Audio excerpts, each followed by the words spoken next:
Rigsby, have you thought any more about the room? I've thought about it, yes. And you said you'd consider me. Did I? Yeah, you did say that. No, you couldn't afford a room like this. How much is it? 6. 6? You can't charge 6 for this. Why not? It's too small. Oh, no, it looks small. That's the heavy wallpaper. Should have used paler colours. But you couldn't get a room like this for less than 6. I mean, look at it. Functional with just a hint of luxury. Yes, it should appeal to the professional class. All I've got to do is get a phone in. You put a phone in here, it'd look like a telephone box. Oh, very funny. If it's so small, why do you want it? Because it's freezing up there and it's damp. I've told you before, it is not damp. I've got rising damp. My furniture's falling to pieces. How can you have rising damp in the attic, eh? If you're higher than the crows up there, should be very healthy, like Switzerland. Switzerland? Rigsby, my suits are going green. Yes, I don't deny your suits are going green, but it is not rising damp. What is it then? Condensation. You know why? Because you will try and cook a 5-course meal on one gas ring. I can't see you for steam some nights. That's because it's so cold up there. Yes, of course it's cold. Never said it wasn't. There's nothing between this house and the Urals. You know, you're breathing the same air as the Tartars up there, you know. Look how long they live. I should charge you extra. I can't go on like this, Rigsby. I've forgotten what it's like to wear open-neck shirts. And I can't spread butter. I tear great holes in the bread. I can't study. The brain won't function at such low temperatures. Not the only thing that won't function, is it? Which in your case isn't a bad thing. Anyway, when did you last study, eh? The only thing you study is your navel. You even shave lying down. So, when did you last go to the college? My God, they must have forgotten what you look like down there. Of course they haven't. I go regularly. How can you? Your hair's never dry.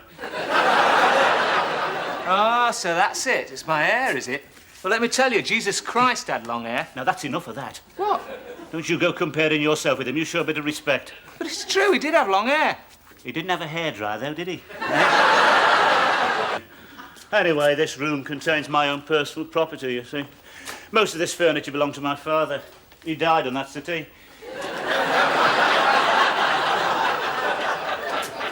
So? So, it's a question of respecting his memory. I'll respect his memory. No, you don't understand. He was a man of very high principles. Do you know, he once got off a bus rather than sit against a woman with bare arms. That's the sort of man he was. What's that got to do with it? So how's he going to feel when the 1974 Sex Olympics starts on that settee? I can't get a woman to come back here, Rigsby. I've tried to take one look at that place and remember a previous appointment. I know, I've told you. Get it cut, get it cut. It might improve your chances if you didn't look so much like Rasputin. No, I don't believe it, Rigsby. You're so narrow-minded. Just because I've got long hair is no reason to dislike me. Do you know, I think you only grew your hair long so as you could say that's why people disliked you.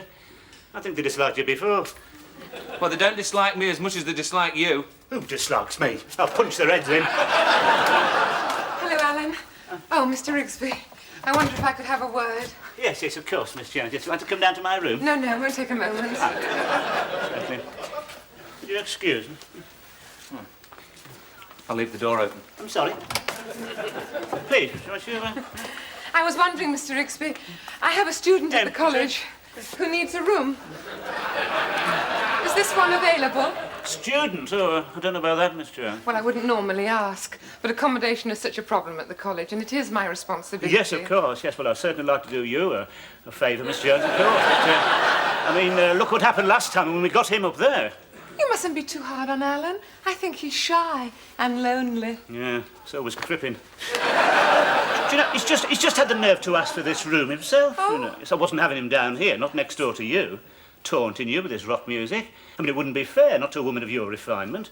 You know, Miss Jones, there are some men who'd try to take advantage of a single woman like you living on her own. Do you think so, Mr. Rigsby? What? Do you know, if you don't mind me saying so, Miss Jones, you waste too much time on these students. You ought to think of yourself more. You need the companionship of someone near your own age. Someone who's seen something of the world, who's knocked about a bit. Who's understanding, you know, with a sense of humour. I don't meet people like that, Mr. Rigsby. This student, Miss Jones, he hasn't got long hair, has he? No, as a matter of fact, it's quite short.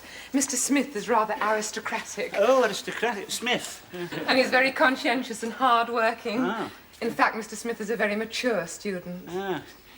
A friend of yours, is he? No, I've only met him briefly. Oh. I do appreciate this, Mr. Rigsby. Oh, well, anything for you, Miss Jones, as you know. How much is the rent? Oh, should we say £4? Well, that sounds very reasonable. Oh, not at all. Thank you very much, Oh, Mr. Rigsby. anything else, any time? Hey, Vienna, hey. I think I did myself a bit of good there. I want that table. What for? It belongs downstairs. But I'm eating off it. I warned you might want it at any time. Why don't you wait till I've finished? Look, I can't wait for you to stop eating, mate. Life's too short. Come on. I have to eat, Rigsby, in order to keep warm. I've never seen anyone clear a plate faster than you. It's as if you're feeding something under the table. Come on. Oh, be careful, you'll spill it. God, what a mess. You're not cooking these dried peas again, are you? What's wrong with that?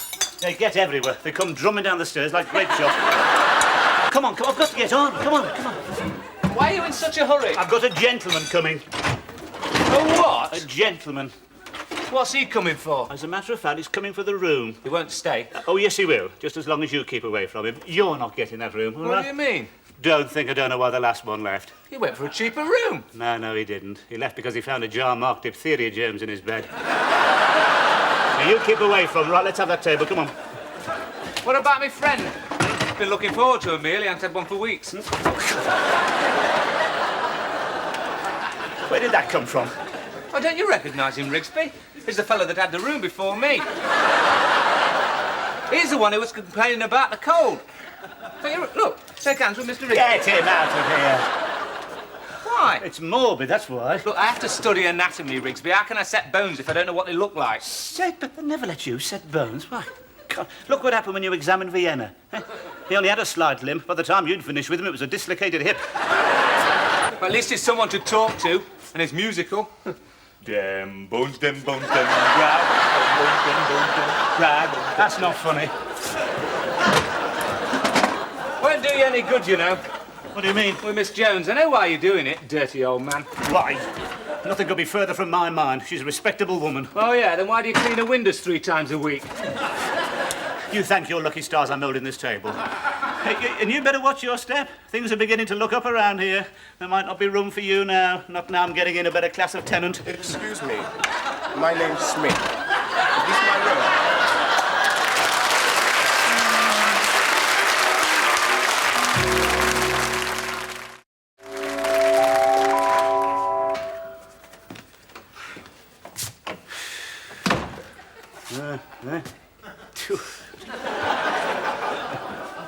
That's done it. Done what? Oh, didn't you see him? She said he was aristocratic. Probably never had a pair of shoes on till he came here. Don't tell me you're prejudiced, Rigsby. After all, we're all supposed to be brothers. He's not my brother. My brother lives in Accrington. Hey, did you see that mark on his cheek? Initiation ceremony. Well, that's no different from the Germans and the dueling scars. He didn't get that in Heidelberg. That's a tribal mark, you know. So what's going to happen when he hears the drums? You wait till the next full moon. We'll all be knocking our doors. You wait till we get the washing of spears. Rigsby, you ought to be ashamed of yourself. He's a stranger here. We should be making him feel at home. Perhaps you're right. Hey, where's that jar of diphtheria germ?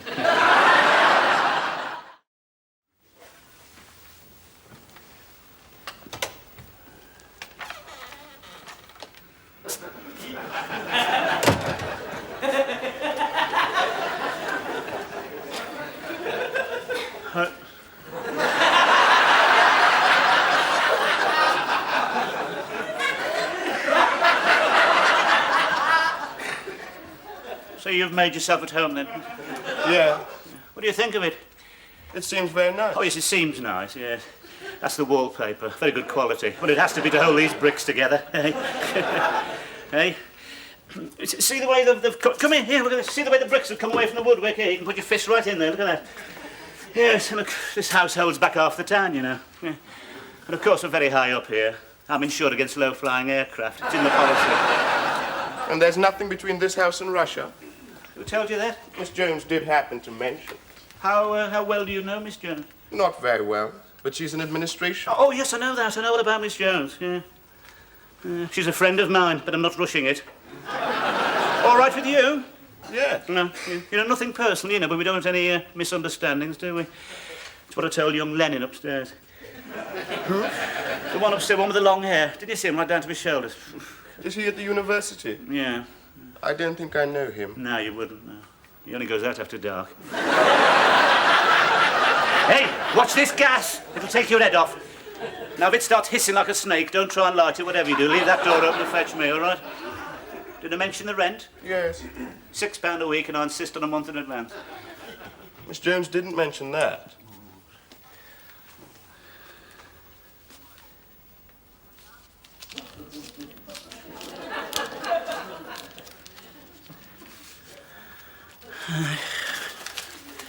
Just right. Come on, Vienna. Come on. Isn't that a strange name for a cat? Why do you call him Vienna? Oh, well, no. You take this cat to the door on the coldest night of the year, when you'd have to kick a polar bear out, never mind a cat. You show him the front door, and if he sees another pair of eyes out there, it's good night, Vienna.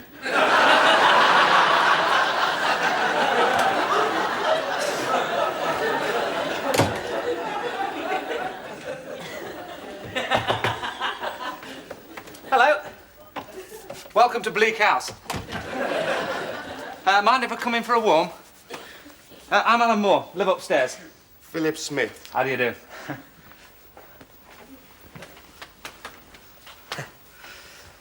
This is great. What is? Are you coming to live here? Why? Well, we've never had a...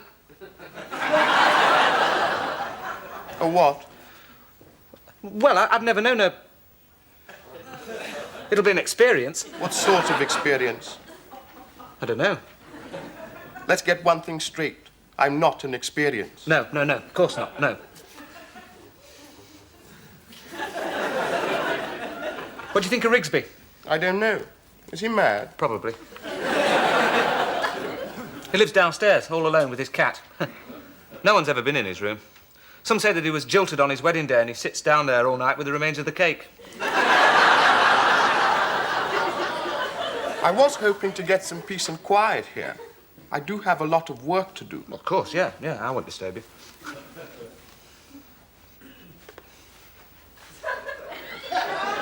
Oh, yeah, of course. Well, look, if there's anything you want, don't hesitate to ask, right? Good night, Philip. Good night.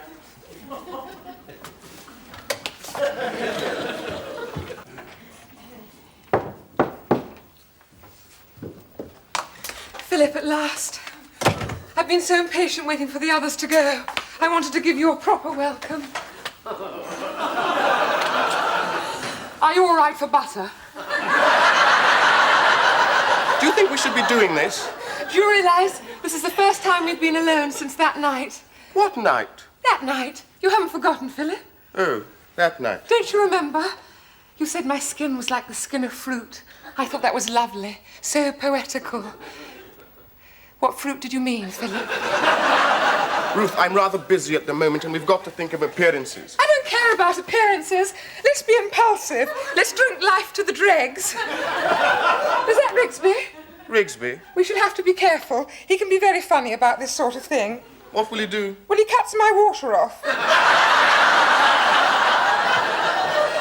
Not that I care.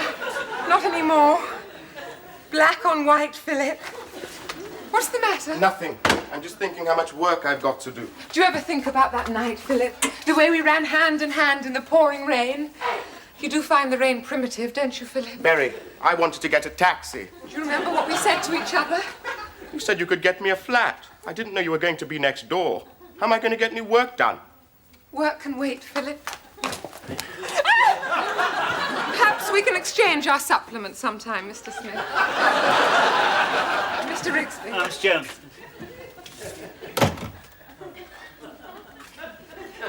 What was she doing up here? She came to see if there was anything I wanted. Oh, I see. You don't want anything, do you? No. Oh, right.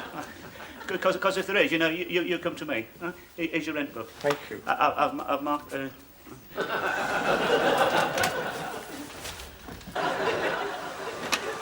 Well, there's... But it gets more like a lady's hairdresser's every day. Well, he's staying. Just can't get rid of him.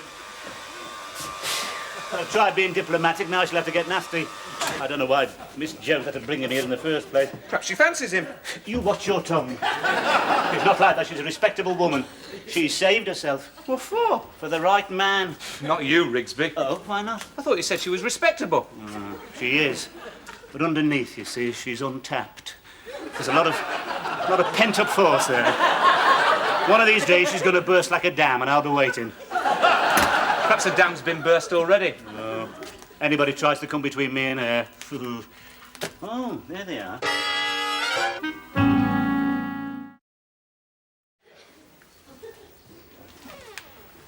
Did you want something, Rigsby?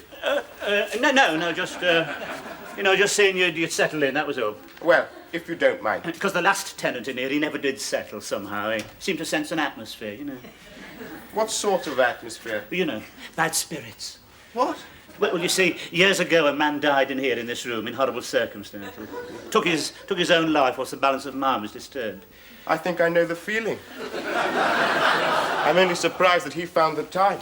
It doesn't worry you then? No.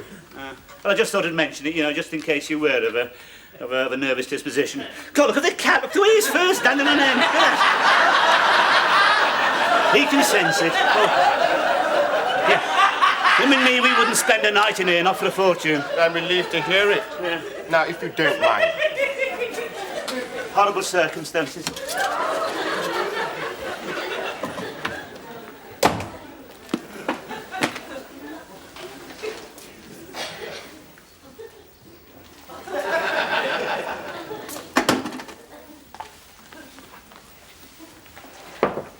God.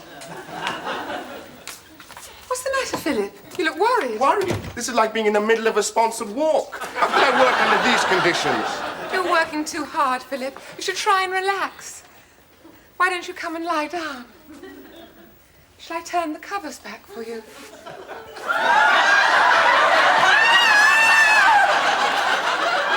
that doing here? It's not mine. What's it doing in your bed?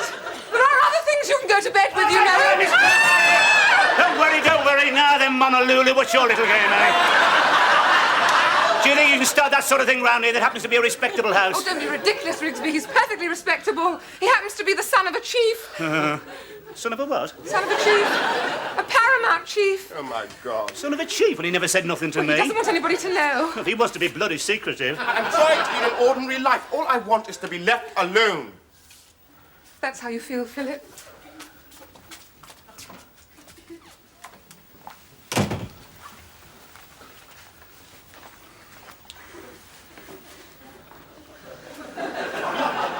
Son of a chief, eh? It's not important. Oh, no, it's not important. You don't have to tell me that. Just your luck, isn't it? Suppose you come from an old family? Huh? Yes. Yes, born to it, yes. It was the same in wartime, My old captain, he came from a good family. Not like these tuppeny-halfpenny gentlemen you get nowadays. He always carried a walking stick, smoked a pipe. I never saw him ruffled. Whenever Jerry'd open up, he'd just lean on his stick and say, "Where do you think that's coming from, Sergeant?" Everyone would leap for cover, not the captain. What happened to him? He got blown up by a shell. I suppose, being the son of a chief, you can have your pick. What? Women. Oh, yes. Yeah. Is it true that your women are much more, Oh, yes. Much more. Yes, I've heard that. Yeah. It's a medical fact. They get far more excited. Yeah. Ours are always getting headaches. Yours get headaches? No, I don't think so. Miss Jones gets headaches, terrible ones. She has to wear blue glasses. Of course, you're very hard on your women, aren't you? What do you mean? Well, you make them walk for miles in the hot sun with pots on their heads. Oh, yes. To keep them in their place. Eh? What are you doing? I'm going. Isn't that what you wanted? I see, not good enough for you, is that it? But just because you're the son of a chief, you needn't look down your nose at this place. Very, very fashionable area here, We had the manager of the Co-op Drapery staying here last year. He never complained. Do you know, we're getting breezes straight off the Urals here, you know. I can't stop here, Rigsby. I never get any Yes, work but just a done. minute. What about my rent? Where do you think you're going to find another room in this town, eh? Look, there's no need to be hasty. There is another room, much quieter. Just a minute.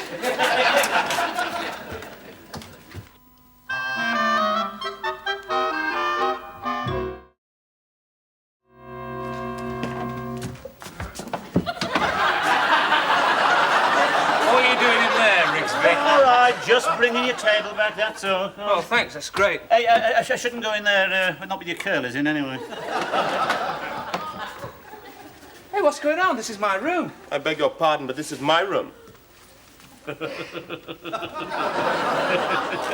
Rigsby, I'm not sharing. Neither am I. I pay £4 Are you still every having week. You are the Vessel Virgins. You'll get used to it. You can be brothers or sisters. Eh?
Oh, Rigsby, do you have to creep up behind me like Oh, because you never get tired of looking at yourself, do you? You wear that mirror out the way you're going on. that? I was just running a comb through it. You were trying to make your eyebrow go up and down again, weren't you? No, I wasn't. Yes, you were. I can tell. You look as if you're having a fit. You won't get a woman that way, you know. As a matter of fact, this detached, cynical expression pulls the birds. I get quite a few looks. Yeah, I'm not surprised. You're probably waiting for someone to throw a net over you. Well, there's nothing wrong with having an expressive face, Rigsby. It shows character. Cobblers. All right. How do you suggest I express my... Why don't you go out and get yourself tattooed? That's what we used to do. Tattoo? Yes. Is that your idea of expressing yourself? I suppose I'd look better with a dancing girl all over me chest. It's the only way you'll ever get one there.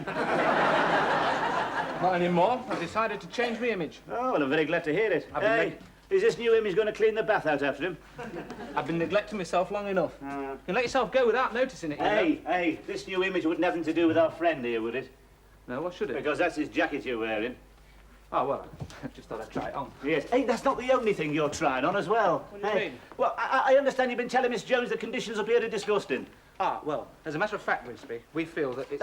We feel? Oh, we. He's only been here 5 minutes and it's we feel.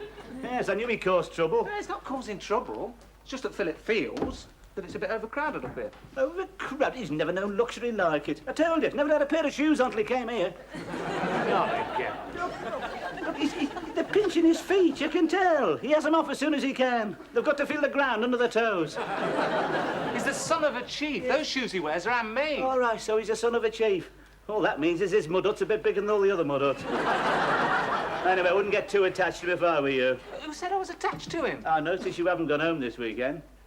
Ah, well, you know what it's like at my parents' place. Saturday night's either rug making or insulating the roof. Well, at least Philip's interesting. What's interesting about him? Well, it's the son of a chief. Yes, we know. He's got 10 wives.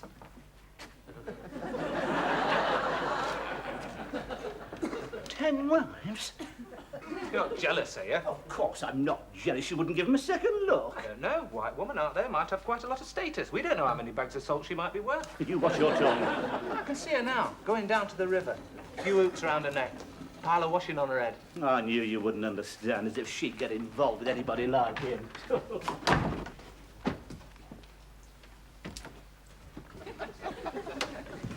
Philip! You promised to come down last night. What happened? I couldn't. Rigsby was painting your door. I know, that was the 5th coat. I think he suspects. He even paints the doorknob. Well, you see, we must be careful. There's only one answer. I must come to you. No. I mean, what about Alan? Well, he always goes home on Fridays. I know. I'll bring a nice bottle of wine and we can have one of our long talks. No. I mean, what about? About us, Philip. We've got to see if we can make it work. So just... I must go, Ruth. Do you mind if I just check your paintwork while I'm here, Miss Jones? I thought it might need another coat. It's had 5 already, Mr. Rigsby. I said no, Miss Jones, but it's groaning for it. Must you do it at midnight? Well, it's the best time. There's nobody knocking about then. At least there shouldn't be. I thought you went home at the weekend. Oh, no, not every weekend. Oh, you don't mind, do you? No, not at all. Rigsby's going to paint Ruth's door. Not again. He says it's groaning for it. It's not the door that's groaning for it. No, it's getting worse.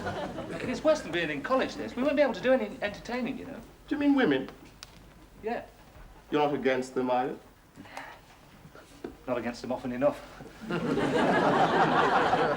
quite active in that respect. Yeah, I thought you might be. Why? Pardon? Why do you think that? Ah, well, I didn't think you'd have my inhibitions. I've got inhibitions you haven't even heard of. They say you've got 10 wives. Yes. 10 wives. Don't you find 10 a bit intimidating? No. It's like driving in traffic. You only see the one in front.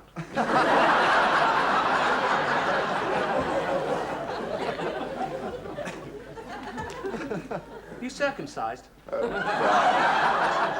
I was only asking. Oh, yeah? Yes. I am. Rotten, isn't it? You should have it done when you're 13, in the bush, with a blunt knife. Is it painful? It does make your eyes water a little. Oh, sorry. I could do with a little more privacy around here. Nah, you're all right. Nobody ever comes up here. Oops, mind your backs. Didn't you ever knock, Rigsby? Could do with a key to that door. We don't need keys here, at least we didn't. Besides, I've got no access. But we can't even lock the bathroom door. We have to wedge a chair against it. I've told you, if you're in there, all you got to do is keep whistling. We can't whistle all the time. What's the matter? Frightened someone's going to come in and sink your boats? You have a right to some privacy. Oh, I suppose you're used to better things, are you?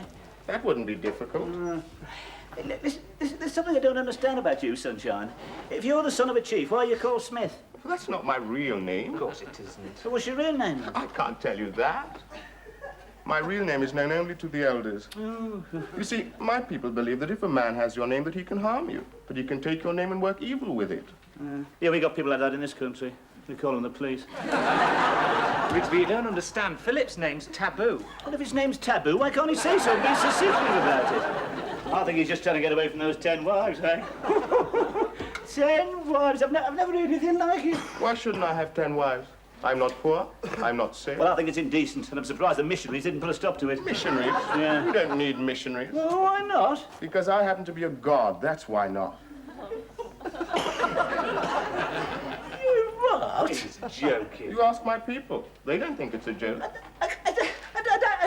I don't know if you can say it. He's got the nerve to say that. At the centre wonder he doesn't strike you down dead. I suppose it's some kind of primitive belief, is it? No, it isn't. It's simply that my people believe that I've inherited certain supernatural powers from our ancestors. Oh, yeah. That's why you're not dealing with ignorant savages now, mate. You're dealing with educated white men. And I can prove you're not a god. Do a miracle. What? Go on, do a miracle. If you've got magic powers, what are those dirty pots doing in the sink? Should have thought you'd had those washed and stacked. Come on, Mary Poppins, what are you hanging about for? My powers relate mainly to the forests and the hunting of animals. Yes, I bet they do. That's very convenient, isn't it? I have to be careful. It's quite a responsibility. Yeah. Sometimes I only have to look at a person and something unpleasant happens, especially when they've annoyed me. The result can be quite horrible. What do you mean, horrible? Well, we don't want you turning into a frog, do we, Rigsby?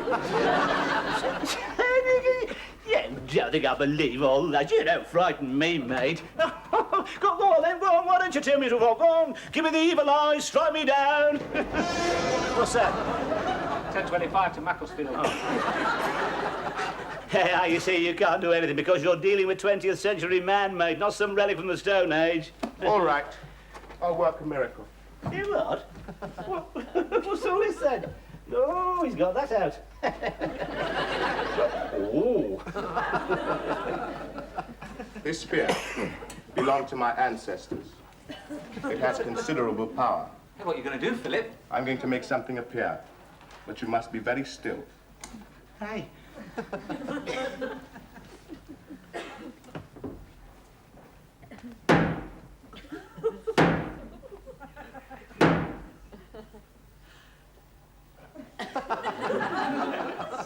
What's supposed to happen? Nothing.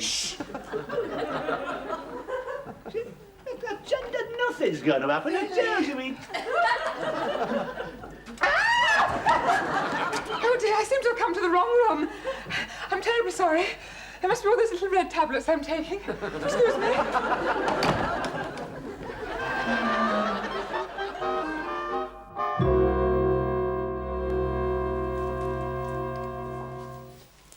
Is it raining? Don't think so. Do you like England, Philip? It's all right. What do you like best? I think the telephone boxes. They're rather nice. At all? I like the swimming pools. I suppose that's because there are no crocodiles. Do you have many crocodiles in your country, then? Well, there's more water than land in my country and more crocodiles than people. Do they attack you? Of course they attack you. What do you think they do? Swim up and give you a big kiss? What do you do? You wrestle with them. Can you smell paint? Oh. Hello, Rigsby. Painting the door, are we? yes, just giving a quick go. You know. I was here, yes. Okay. Now, you two never stop reading, do you? We've got exams. Yeah, we use our brains too much, you know. No danger of that from you, Rigsby. Well, yeah, so nothing wrong with my brain, mate. I passed the scholarship. I didn't know that. Never went, of course. We're a very poor family. My environment was against me. Never stood a chance at the interview. Not in gumboots. What's wrong with gumboots? Nothing. When it's raining, in the middle of a heat wave, they look rather ridiculous. So very poor, couldn't afford shoes. And wearing gumboots right through the year, it branded you. Especially around the back of the leg. Yes, and children can be very cruel, you know. They used to pour water in them. I spent most of the day squelching around the classroom. No, I never stood a chance. Yes, they gave my place to a kid named Porter. Yeah, his parents had money. They took him up in an aeroplane to cure his whooping cough. All I got was a walk around the gasworks. I see he's soaking up the white man's knowledge, eh? Yes, they're always criticising us, but they know where to come for a decent education, eh? Cradle of civilization, this country. Now, what part of our rich island heritage are you taking back? I'm specializing in town and country planning. Oh, yeah. Oh! Oh, yes. I've heard there's a real demand for that in the jungle. Yeah. One thing they're crying out for is a regular dustbin collection. Do you know what I plan to do with the jungle, Rigsby? No, what? I'm going to tarmac it. Tarmac it? Well, the worst parts, what do you think? Yeah, well, I suppose it's an idea, yes. A masterstroke pictured it. Where there was once only the mosquito, there'll be trees growing out of black, velvet, tarmac. Yeah, that's that. There'll be fluorescent streetlights, white lines, bus shelters, litter baskets, car parks. Can you see it, Rigsby? Should look very nice. And of course, zebra crossings. How very funny. You think you're very clever. You don't think I believe all that stuff last night, did you? All of that magic and supernatural powers and being a god. Just because Miss Jones accidentally, in a fit of absent-mindedness, came into this room, which was pure coincidence. Is that why you're painting the door? Oh, can't you see? He's just trying to capitalise on it. Look, I'm not superstitious, mate. Listen, I defied you last night, I defy you now. Go on, why don't you turn me into a frog? Turn me into a horrible monster. Frog would be easier. Shut up. Come on. No, you can't, can you? No, because it's all in the mind.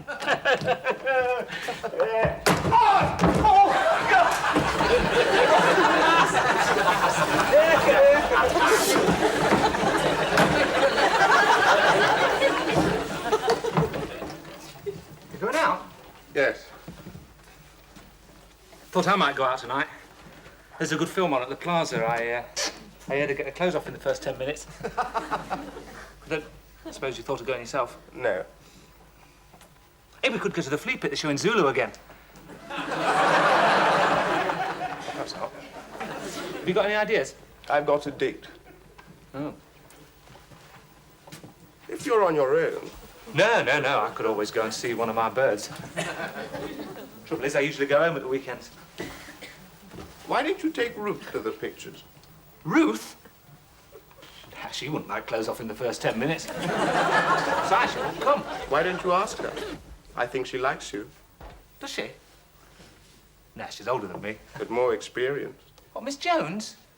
She's so reserved. You'd be surprised. We have a flower in my country. It's very remote, very inaccessible. You have to climb the mountain to see it. It only flowers once every 10 years. But when it does...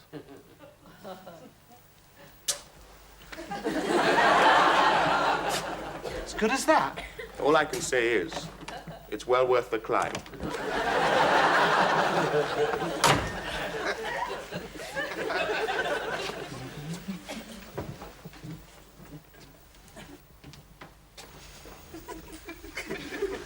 Hello, darling. By God, you've got a captivating smile. Can I have the pleasure of the next dance? Oh, thank you.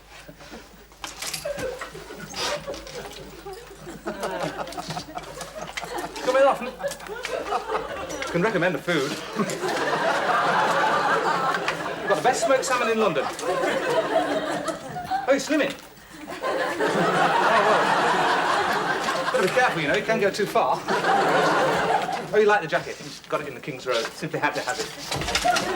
Rigsby. You morbid sod. They'll be taking you away if you go on like this. I think it's about time I wrote to your father. Time you got back to the rug making. Hey, where's Merlin? Left you on your own, is he? As a matter of fact, he's got a date. A date? Well, he's not bringing her back here. Not if Miss Jones tormented by creaking bed springs. Very noisy, those beds, you know. You can hear them all over the house. Even when the trains are passing. Philip's not like that. Look, you think he's marvellous, don't you? I think he's interested. Yeah, interesting. Look, listen, mate. Look, I went right through the desert, through Italy. That's interesting. I can tell you tales that make your hair stand on end. Look, you didn't believe all that stuff last night, did you, about superstition and magic powers? Well, didn't you? I wasn't taking him for a minute. He said he'd make something appear. Not Miss Jones, that was just pure coincidence. Getting Miss Jones up here in a nightie was more than a coincidence, it was a miracle. You're supposed to be a medical man. You believe anything. Look, speaking as a medical man, I know that there are a lot of things that we don't know anything about. I see miracles in the wards every day. We know so little. You're telling me. Remember that bloke who collapsed in the basement? You examined him, pronounced life extinct. 3 hours later, he starts snoring. We all make mistakes. Including your mother.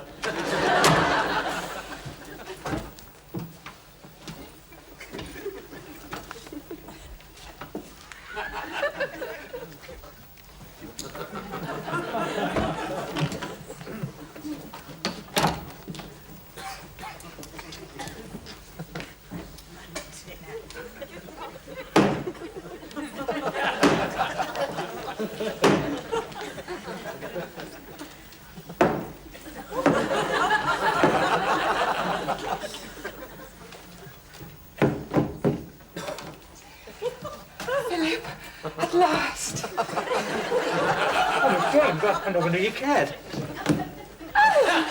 What do you think you're doing? Did Philip put you up to this? No, Well, where is he? he's gone out. Oh, he's so inconsiderate sometimes.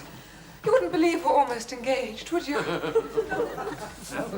Oh, we're trying to keep it quiet, actually. You know what people are like. I don't know what Daddy would think. Haven't you told him? No, I can't. He's no longer with us. No, he's dead. He died 3 years ago on Guy Fawkes night. He had a heart attack in the street. People kept stepping over him. They thought he was a guy. Oh, I'm sorry, I didn't... Oh, no, don't worry. I'm sure he'd have seen the funny side of it, too. He had a marvellous sense of humour. I must say I'm surprised Philip hasn't said anything to you. But then you don't really know him. He can say such wonderful things. I'll never forget that night. He said, I was a pool without water. And he said I had the skin of fruit and beautiful milk. Well, that's very basic, isn't it? Well, I think the bit about the milk's basic, yeah. Yes, I knew you'd understand. Benghazi was the I place. can't stop chattering here all night. Good night, Alan. Good night, Miss Jones. Good night, Mr. Rigsby. Miss Jones, nice to see you.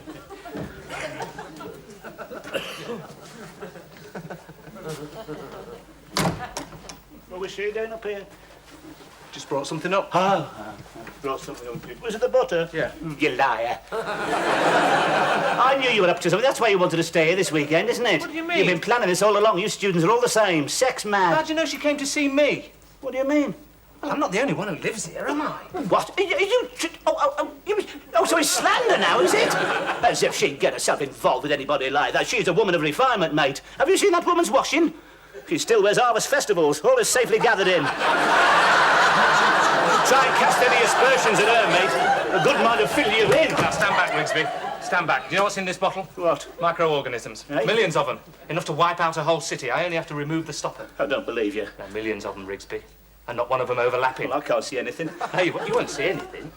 But they're there just the same, and they'll come slopping out at you. No, look, All really. I have to do is remove the stopper. No. In 10 minutes, you'll be foaming at the mouth. 20 minutes, you'll be praying for death. Don't you come near me with that thing, then. Here. You come... Oh, God! Oh, God!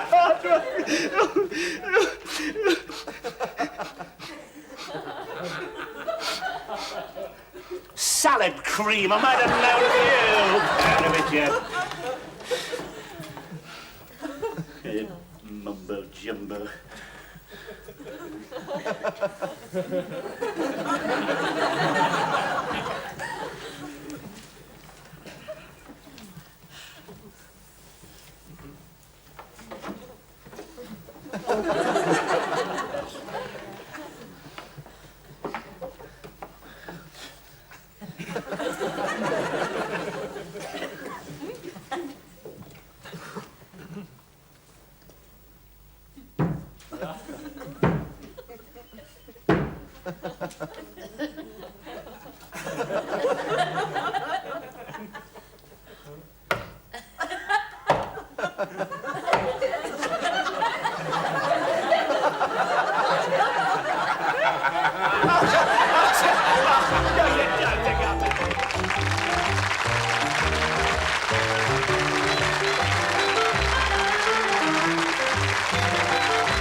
Good heavens.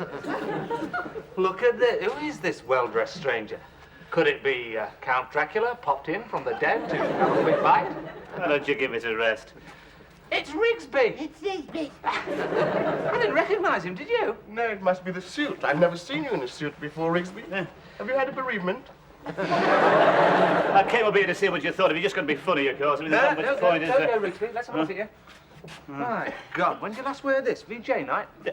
Listen, mate, this is a good suit. This is real quality. You feel that material? This is thorn-proof. Feels bulletproof to me. Yeah, no. Don't listen to him, Rigsby. You look very smart. Thank you very much. Well, I knew you knew more about clothes. As a matter of fact, that's why I came up here. I'd like your opinion. Now, be honest. I don't mind. Huh? Well, if I may make a criticism, Yes. it is a little dull. Dull? Yes. Oh, it would be for you, wouldn't it? What do you mean? Not enough bright colours, I suppose. I'm not talking about bright colours. I don't like bright colours. What? Give you a bale of coloured cloth, you dance till sunset. Rigsby, when I said your suit was dull, I didn't mean the colour. I simply meant there's no style, no flair. It's dull. Yeah. I suppose you'd improve it with a few beads and a shrunken head. I think one shrunken head's enough, Rigsby. God, I'm nervous wasting my time coming up. What do you two know about fashion anyway? Look, we know enough not to wear white scarves and kid gloves. Listen, mate, listen, I can silk scarf and white gloves, you can wear them, and I could go anywhere in these. That's more than you could. What do you mean? The blokes outside the Blue Ram are making bets on which sex you were. All you needed was a handbag. And those trousers. What's wrong with them? God, they're crippling you. You keep wearing those, mate, in 2 years you'll be singing soprano. At least there's plenty of room in this suit. Where'd you get it? Off a dead German. As a matter of fact, Spooner threw it out. I thought I could smell his cologne. Hey, you sure he's a wrestler? Smells more like a male model. Why, don't let him hear you say that, mate. He'll tear your head off. They don't call him the animal for nothing, you know. Rigsby, you haven't told us why you're all dressed up. No? What's the special occasion? Don't you know? Haven't you got any idea at all? No. No. Ah, you're a heartless pair, you two. It just happens to be Miss Jones's birthday. Are you sure? Yeah, I saw the cards arrive this morning. He's right. She mentioned it last week. I just remembered. 2 cards. That's all she had. Yeah, bet she's down there sobbing her socks off. Not that you take her, of course. Wonder how old she is. Never you mind. Anyway, the point is this. What are we going to do about it? What can we do about it now? Well, I have already done something. What? I've booked a table at the Grange. The Grange? They'll never let you in I there. beg your pardon? Look, you've already been banned from the British Legion for poking that stripper with a stick of celery. What makes you think you'll be welcome at the Grange? Look, they won't let you pass the door dressed like that, It mate. just so happens I know Charlie Briggs, the manager, all right? Oh, yeah, I bet he was in your mob during the war. No. You should have been. Actually, spent most of the war on the false roof behind the water tank. Have you asked Ruth if she wants to go? Well, no, as a matter of fact, I haven't. That's why I came up here. I thought, if I asked her, she might get the wrong idea. Yeah.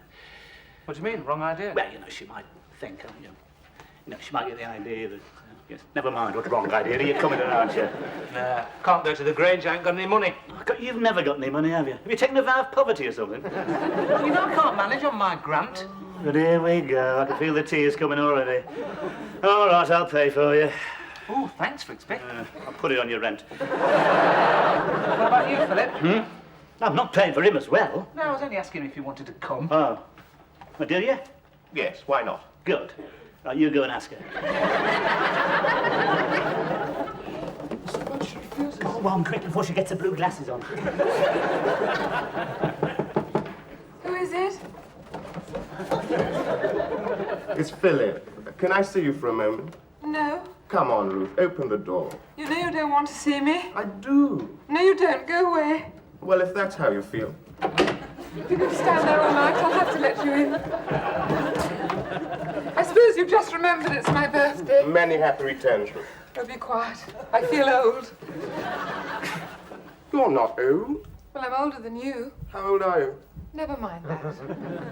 I look old. Ruth, you're an attractive woman. You know you don't mean that. Yes, I do.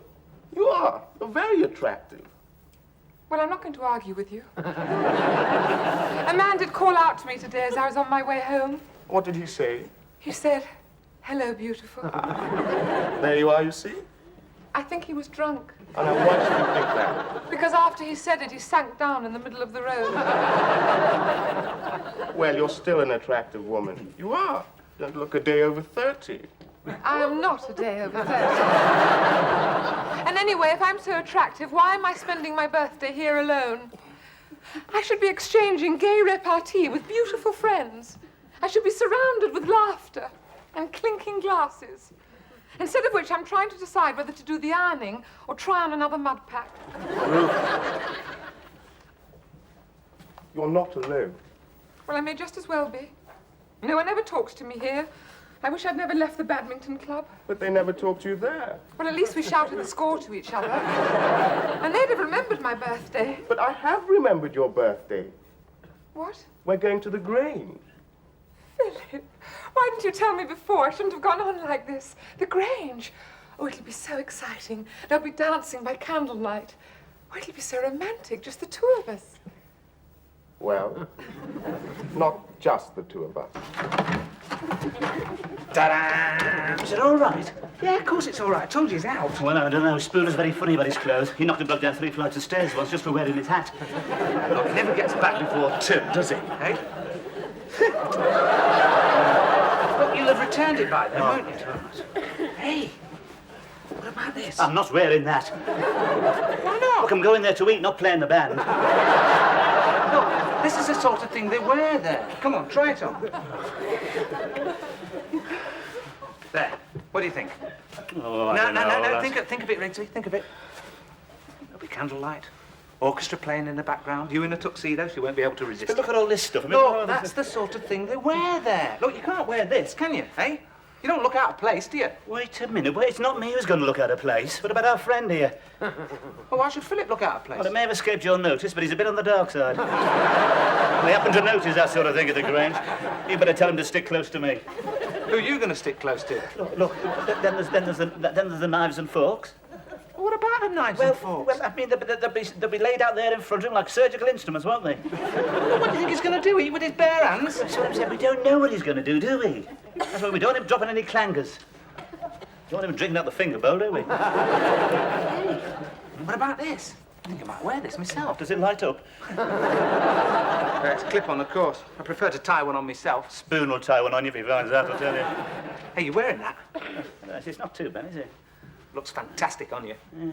Of course, I've got the figure to carry it off, I know. Yes, I think perhaps tonight's the night. I think perhaps she is going to be rather surprised when she sees me. Yes. Yeah?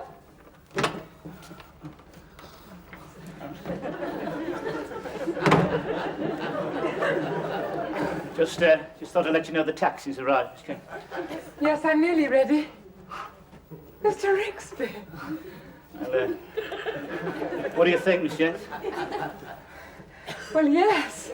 You look very distinguished. Oh, thank you. Well, I've always believed in paying for dressing, you know. I think it's the shoulders that does it, really. Yeah. And after all, it is your birthday. We've got to celebrate it in the proper fashion, haven't we? Now, I've taken the liberty of a little corsage for you. Corsage? Well, it's got a pin in.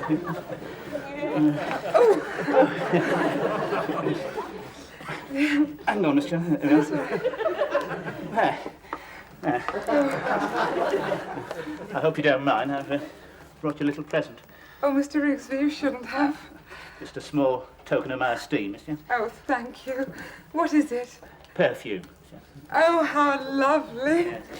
Yes, it's called Ritual in the Dark. I don't think I know that one. No, you wouldn't. It's very exclusive. It's for the woman who has everything. Well, almost everything. I thought of you instantly. It blends the scent of limes with the subtle aroma of sandalwood and tangerine. Combined, of course, with various aromatic oils known only to the eunuchs. Guaranteed, I believe, it's guaranteed to set the senses reeling. It's very kind of you, Mr. Rigsby. It also contains an atomizer spray, dusting powder, moisturising body lotion, and perfume bubble beads. It's very, very kind of you. So much, John. Glad you like it. Would you like to try a little drop now behind your ear? Or somewhere else, yeah? This light? Certainly. Oh, not too much, Miss Jones. We've got to get you through the street safely. There. May I? Oh, well, it is intoxicating. My head's really reeling already. I think the taxi's ready. No, God, be careful. Don't move, Miss Jones. What is it? Keep quite still. I'm sorry. Little blighters, these spiders, aren't they? They get everywhere. Yes, they're getting bolder every day. Mr. Rigsby, that was my eyelash.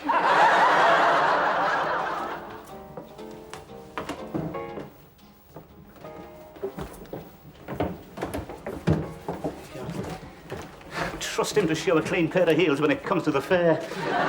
Right, now look, Philip, look, before we go in, it's all right, don't be nervous. What? If anybody says anything to you, you're with me, OK? Yes. Right, good. Now, here we are, you see, swing doors. Now, you've got to be careful here, because they're a bit different from the old beaded curtains. You see, you've got to be very sharpish, otherwise...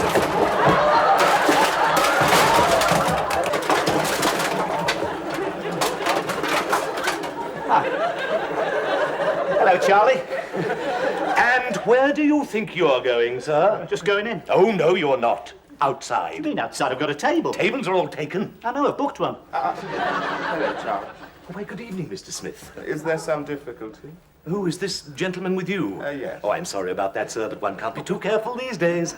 Your usual table. This way.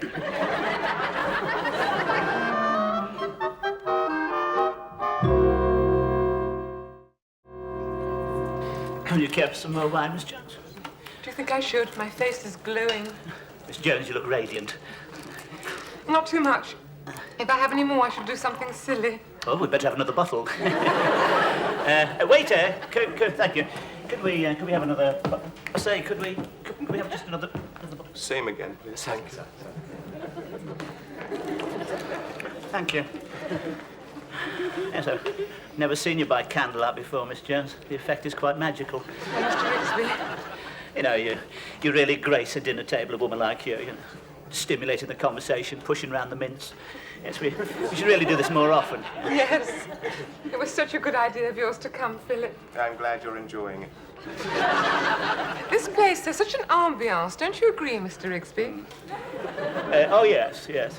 I mean, everything's so gothic. And those torture instruments on the wall, they're absolutely genuine. Oh, yes, of course they're genuine. That's in case you can't pay. Yeah. Oh. Yeah, they don't make you wash up here, just screw you up in an iron boot. The music started. Oh, it's simply ages since I've danced. Yes, of course, Miss Jones, certainly. Right.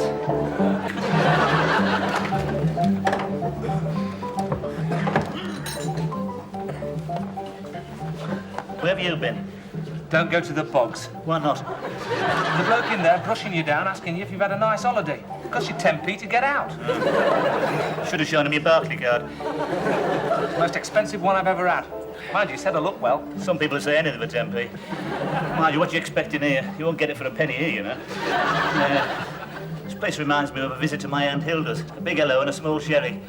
The only difference is her cobwebs were genuine. A bit better than the Blue Ram, eh? At least they don't spit on your shoes. This is a life, eh? A nice, inoffensive little wine. A good nose. A little immature, but could improve. It's more than you do. Inoffensive little one. It tastes like metal polish. You're just not used to the good life. Oh, yes, I suppose you are you? Yeah. Well, let me tell you something. You're the only bloke I know who sandwiches his peas. My God, and you can stop cocking your little finger like that. It doesn't impress anyone. Look at the way you attacked that food tonight. I didn't know where to look. Those choppers of yours are the nearest thing to perpetual motion I've ever seen. God, you're supposed to put the food on the back of your fork, didn't you know? When your pie crust flew across the table, All right. Hey, where's Ruth and Philip? Over here, dancing. He's taken a lot on himself, isn't he? I still want to know why he ordered the meal. Well, you couldn't do it. It was all in French. I was managing till he stuck his oar in. We didn't come here to have place and chips 4 times, Rigsby. I just don't know why he can't take the hint. I've been giving him the nod all evening. How am I going to get her on her own if he carries on like this? Look at him now. Look at this. Look at that. God. He'll be arching his back passing under the tables in a minute. I feel very sorry for Miss Jones. You know, she can't be enjoying it. It looks as though she's having a good time. No, she's just being polite. She'd much prefer a slow waltz. Now, that's what I'm going to score. He couldn't do a slow waltz to save his life. His feet are all wrong. If he tries a reverse turn, he'll be off at elbow. You wait till they do a slow waltz. If this lot can do one without electrocuting themselves. What about a waltz, then?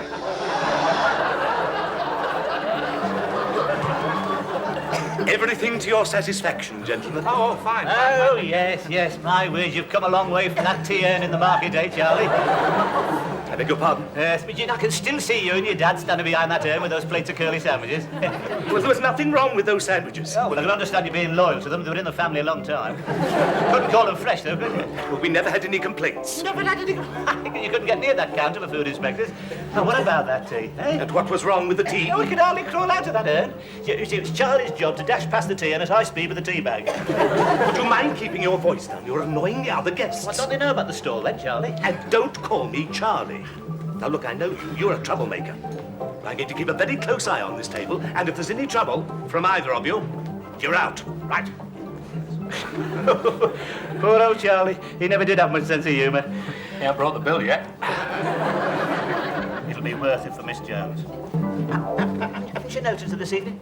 Radiant. It's a different woman, you see. It's a new environment. I should have done this before. See, for the first time, she's beginning to look at me as a man, not as a landlord. You sure? You watch for the signs, mate. If she leaves her hand on mine just that shade too long, you make yourself scarce, all right? Rigsby. Hey, what are you doing? Get off! Is that Spooner over there? What?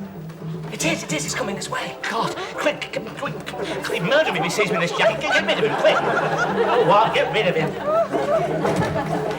Hello, Spooner. I didn't know you came here. Oh, now and then. You better not let the old skinflint know, otherwise he'll be putting your rent up. Hey, wait a minute, that's my tie. What? You're wearing my tie. Oh, well, I just thought I'd borrow it, Spooner. Nobody borrows my things. Spooner, And in future, keep out of my room.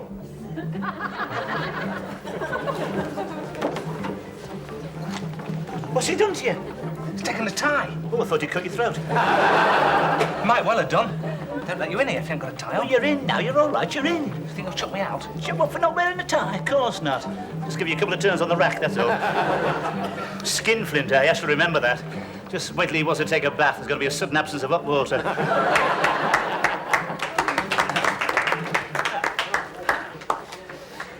Thank you, Philip. You're such a natural dancer. Dance, is that what you call it? I thought he was trying to bring rain. Push out, do it. You don't call that dancing, do you? Letting yourself go like that? Well, personally, I think it's indecent. Well, you know what it's like when we hear that music, Rigsby. I'm hoping to have a go on the bongos later. What if I hope you won't? It's about time you had some decent music. It's some Strauss, civilized music. Couples gliding across the floor as one. Now's your chance, Rigsby. All right. Don't rush me, Miss Jones, may I have the pleasure this was, please? Certainly, Mr. Rigsby.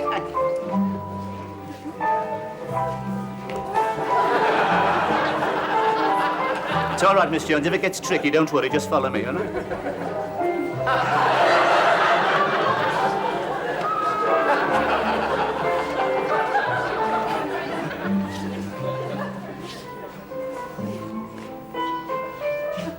Different fella, isn't he? It's incredible. Crikey. There's Spooner.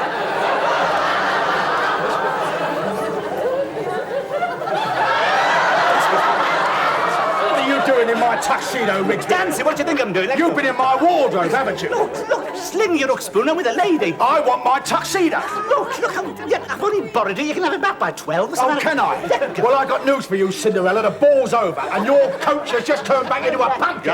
Now give me my tuxedo. I've never been so humiliated in all my life. I should never be able to come back to this place again. Take me home, Philip. It's my fault. Well, look what you've done. You've ruined it now. Well, I don't want it back, and you ain't going to get any more rent out of me until it's paid for.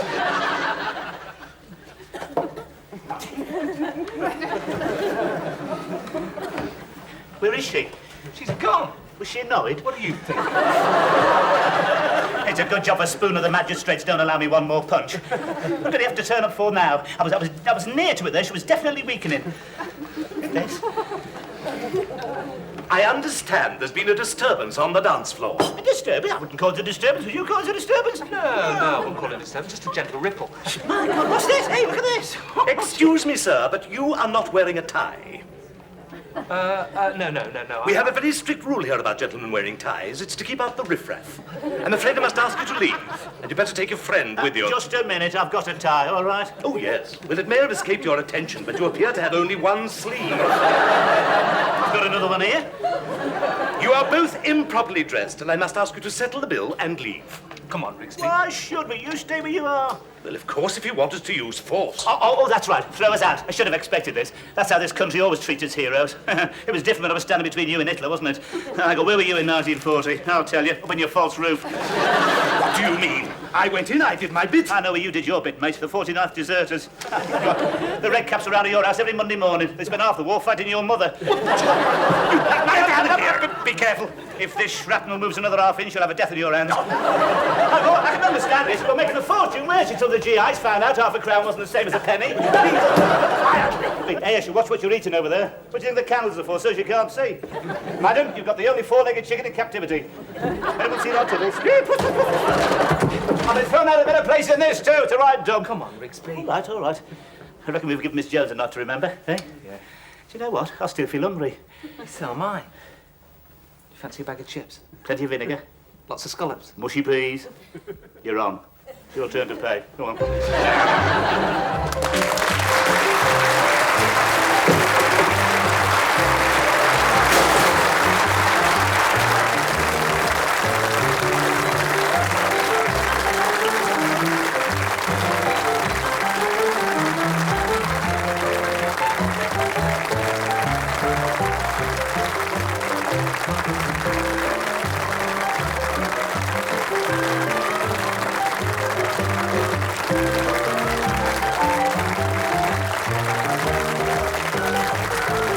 Miss Jones. Right. Anything else while I'm here? Well, yes, Mr. Rigsby. I wonder if you'd have a look at my doorknob. Again? But I had a look at it only last week. What's the matter with it now? Well, people seem to be walking off with it. Oh, well, no wonder. Look at that. No, it's been vandalised. What do you expect with that lot upstairs? Just a few twists with my little... there we are. Let's fix that. Good. I don't know how to thank you, Mr. Rigsby. I was just thinking, Miss Jones, Spooner gave me a couple of tickets for the wrestling for tomorrow night. I wonder if you care to come.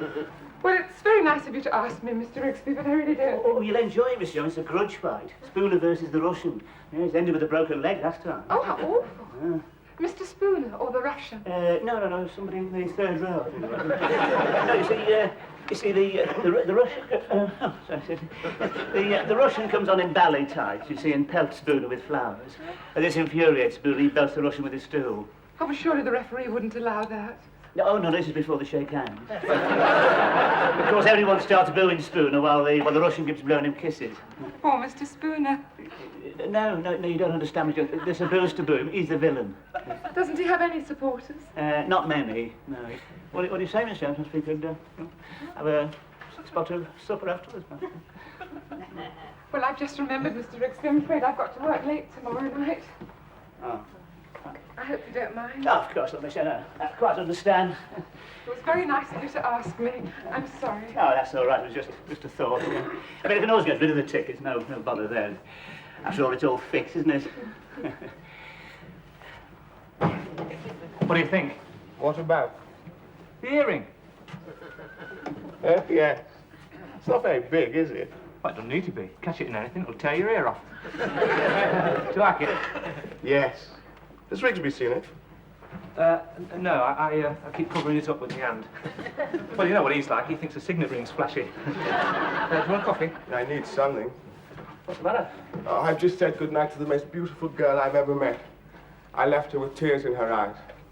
What happened? Nothing. That's the trouble. I could bring her back here, but how could I with Rigsby prowling around? Couldn't you go back to her place? No, she's in college. It's driving me mad. I've got a big scene going there. Again? What do you mean, again? This is different. I'd go through fire and flood for this girl. What about the park?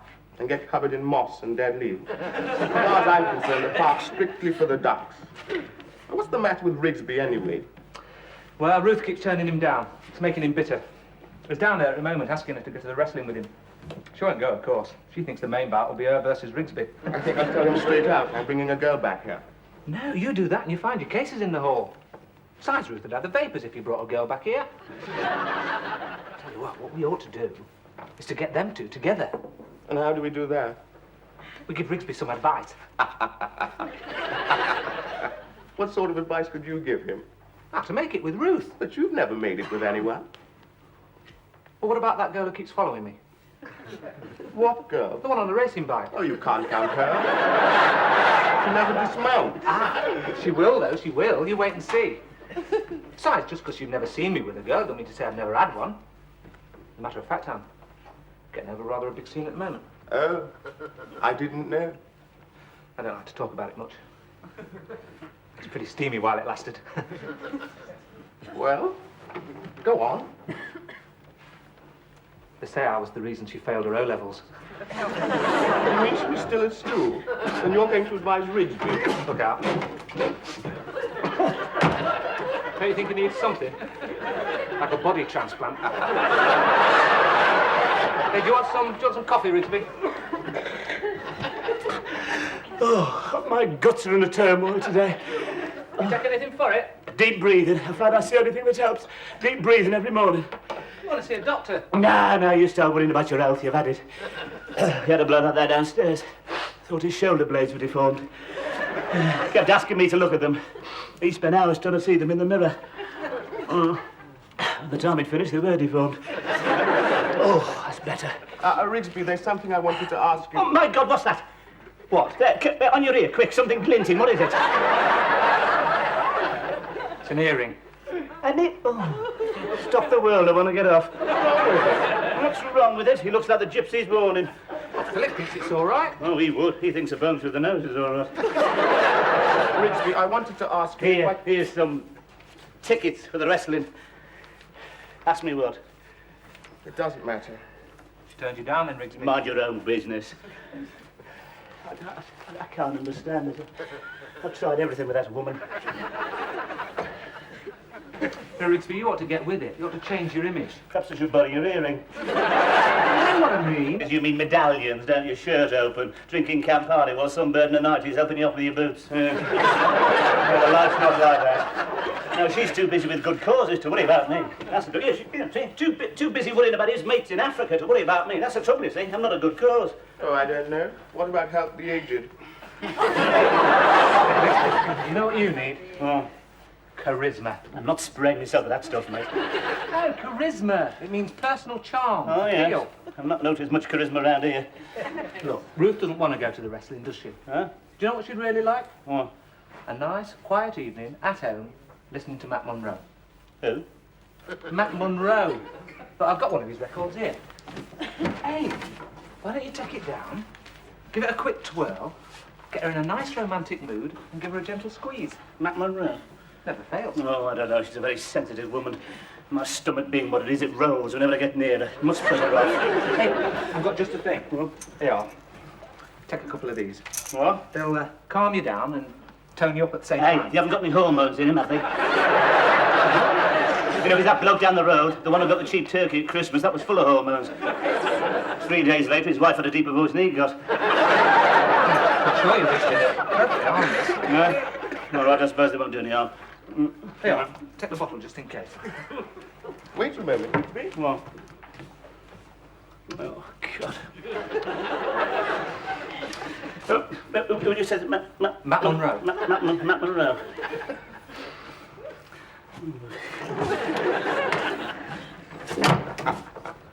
What were those tablets? Oh, mild tranquilizers. Perfectly harmless. They'll slow him down, relax him. You know, the trouble is, he's put Ruth on a pedestal. As long as they don't put him on a pedestal. How did you get hold of them? They were taken off the market. I thought you said they were harmless. Oh, they are. It's just that they've got this sort of mild side effect. Sort of side effect. They turn your water green.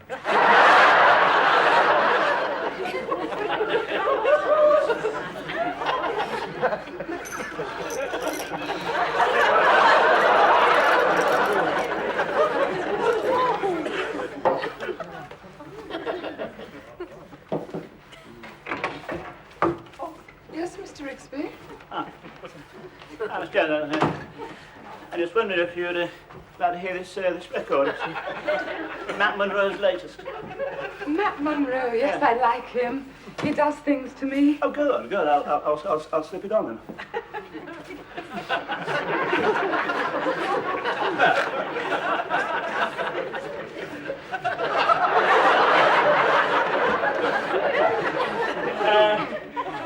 I said, well, where's the handle now? It works by electricity, Mr. Rigsby. Oh, yes, of course. Well, just sit down, Miss Jones. Let it flow over you. I didn't know you liked listening to records, Mr. Rigsby. Oh, yes. I find it helps me to unwind, Miss Jones.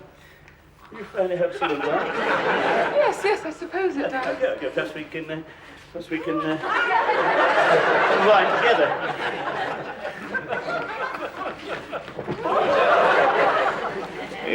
You look very bewitching tonight, Miss Jones. Oh, Mr. Rigsby. Now I am noticing before you're a very exciting woman, Miss Jones. Mr. Rigsby, the record. Oh, yes, I remember that time when you were sunbathing in the garden, just before the red ants got at you. I remember thinking then, there's an exciting woman, I thought.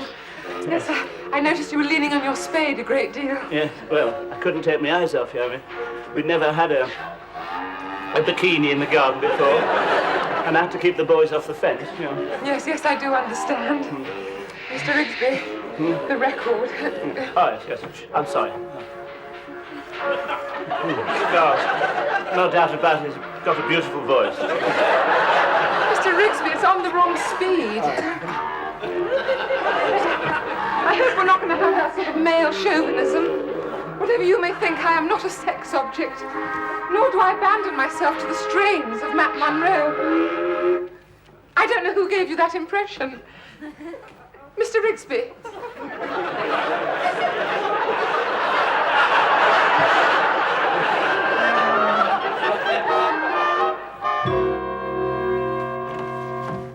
Have you seen Rigsby? Yes. Was he awake? Oh, yes. Good. But he can't feel his teeth. What? He can't feel his teeth. He's been to the doctor. He's on his way up now. Where is he? Where is he? Where do you think you're going? What's the matter, Rigsby? What's the matter? You say that after nearly poisoning me? You're exaggerating. I was drunk to the eyeballs. I slept for 24 hours. I still can't feel my teeth. And do you know what else? Do you know what I found when I went to the bathroom? My water's turned green. Green. Bright green. I went to the doctor with those tablets. He told me they're for women in early pregnancy. Do I look as if I'm in early pregnancy? I'd sue you if you got any money. Of course, you finished me with Miss Jones. You realise that, don't you? She thinks I'm stark, raving mad, and I don't blame her. My, come on, I'd have to listen to you. Look, I was only trying to be helpful. Help? What do you know about the opposite sex? A woman so much as looked at you'd have a nosebleed. Only thing you ever taken to bed with is your Mickey Mouse hot water bottle. As a matter of fact, Rigsby, I'm seeing a woman tonight. Listen. I think he lives in a dream world. I don't think these women exist. Hey, you believe me, don't you, Philip? Well, I am anyway. Never mind, Rigsby. There'll be another time. I don't know. I'm not so sure. It's all right for you. You're not out in Africa. It's different out there. You lead a more natural life out there. You're closer to nature. I haven't been close to nature since last Christmas. Wasn't all that close then. I just don't seem to get any chances these days. Why not? I don't know. There was this woman at the pub. They all said, "Ooh, whatever you do, don't give her a lift home. She'll interfere with you." She was supposed to interfere with you while you were driving, So I gave her a lift home. What happened? Nothing. She was a washout. Just talked about her feet. Growing sideboards, Rigsby. Yes, I don't think I've got the strength. What would you do if you were in my position? How do you mean? Well, what would you do in your country?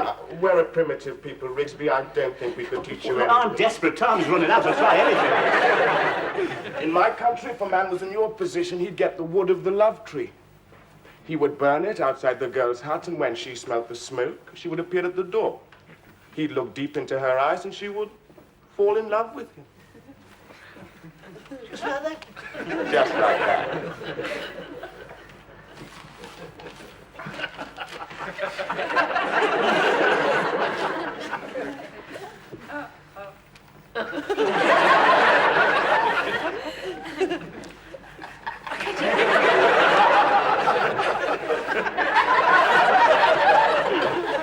I've got you this wood, haven't I? Why would you like to? Not saying I believe in it, of course. Oh, don't have it. Anything's worth a try, though, isn't it? I'll do you a favour sometime, Philip. That may be sooner than you think, Rigsby.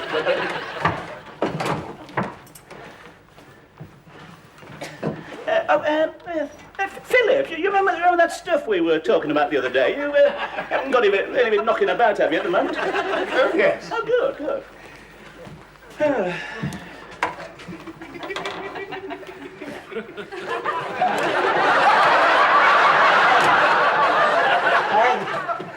This has been planed. Everything's commercial these days, Rigsby.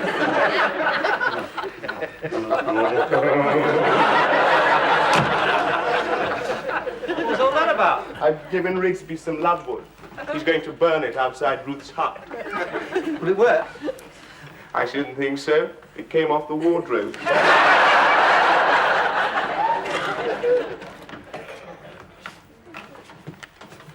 This is it, Maureen. You mean you live up here? Where'd you keep your oxygen? You get used to it. Here, now come and sit down. Aren't you forgetting something? In here? You could have left it downstairs, you know. We're perfectly respectable. Oh, that's not what I've heard. Who's your friend? I told you I'm a doctor. Who was he? One of your patients?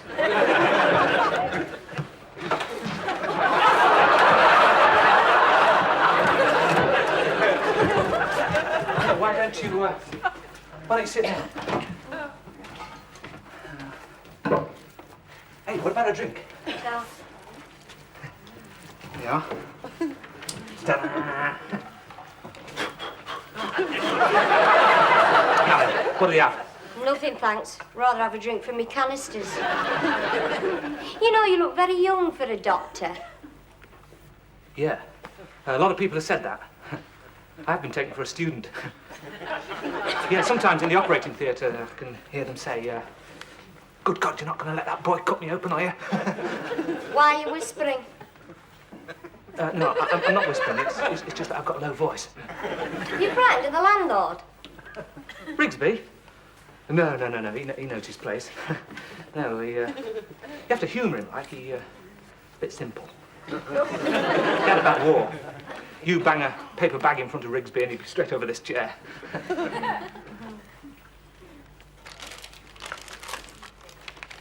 Do you want a sweet? They don't look like sweets. They look like the things my sister had. Turned a water green.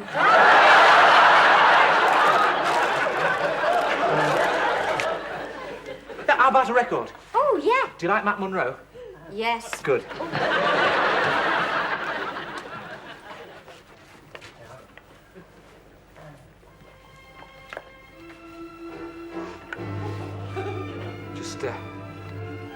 Just let it flow over you. Flow over me, I can hardly hear it. Oh, well, we don't want to wake everybody up, do we?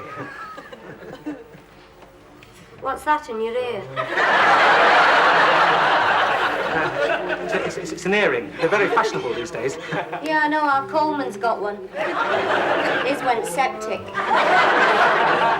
Hey, can you smell burning?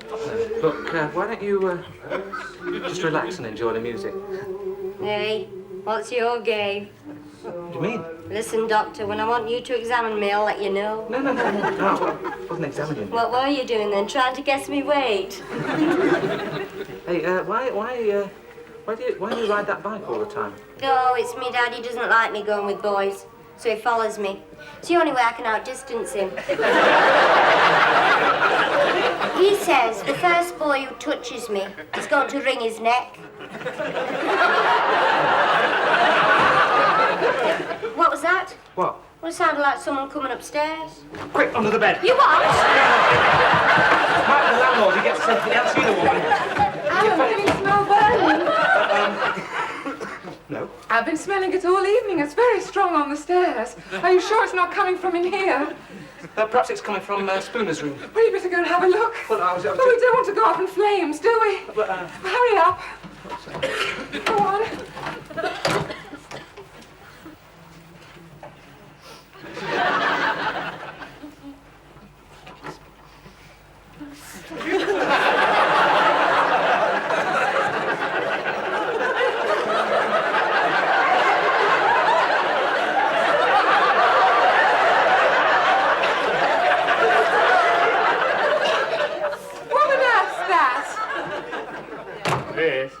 a piece of wood. Well, I can see that, Mr. Rigsby. Stop wafting it around. You'll start a fire. I'll start a fire, all right, Miss Jones. Jones, you noticed anything yet? Yes, the most appalling smell.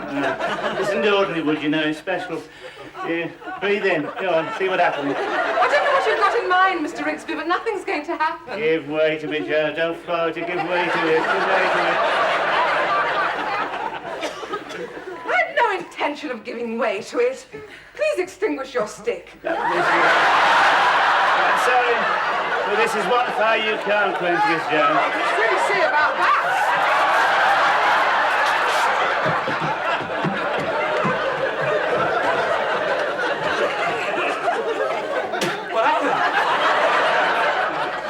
What happened? Nothing. Nothing happened. It's a washout. Bloody washout. What wash? You mind your own business. What's that doing there? What? What? That! You know I don't allow bags now. Come on, get it out. Come on, I suppose I've got tar marks all over the line, have I? Come on, get it out before I kick your spokes in. You leave that bike alone. What?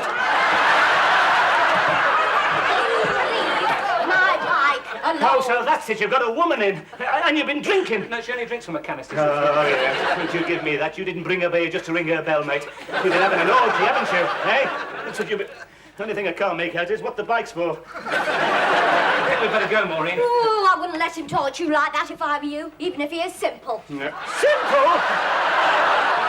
Miss, who do you think I am? But if he's a doctor, you must be his body snatcher. Doctor? Body snatcher? Listen, I'm the man with only... Get her out of here before I bend that bike round her neck. Oh, don't worry, I'm going. You can keep old golden earring. Wouldn't be seen dead with him. That's charisma, is it? Can't win them all. Oh, you don't win any of them. I'll win more than you. No, you don't. I'd have been all right tonight. I could feel it in my water if it hadn't been for this. Rigsby, about that favour. Oh, yes? Yes, I have a girl outside. Have you? Yes. She's very cold out there, Well, she Rigsby. must be. It's bitter, isn't it? Yes, Yes. I wondered if I could possibly, bring her up here, Did you? Yes. Well, let me put your mind at rest. You cannot bring her up here. As if Miss Jones would fall for that, a woman of her refinement. All it did was make her eyes water. Is it any wonder? Look at that. Hey, smell that. Fuck. God, what a stink. You can tell that comes from Africa, all right. It doesn't come from Africa, Rigsby. What? It came off the wardrobe. Wardrobe? Oh, I'm burning my own furniture.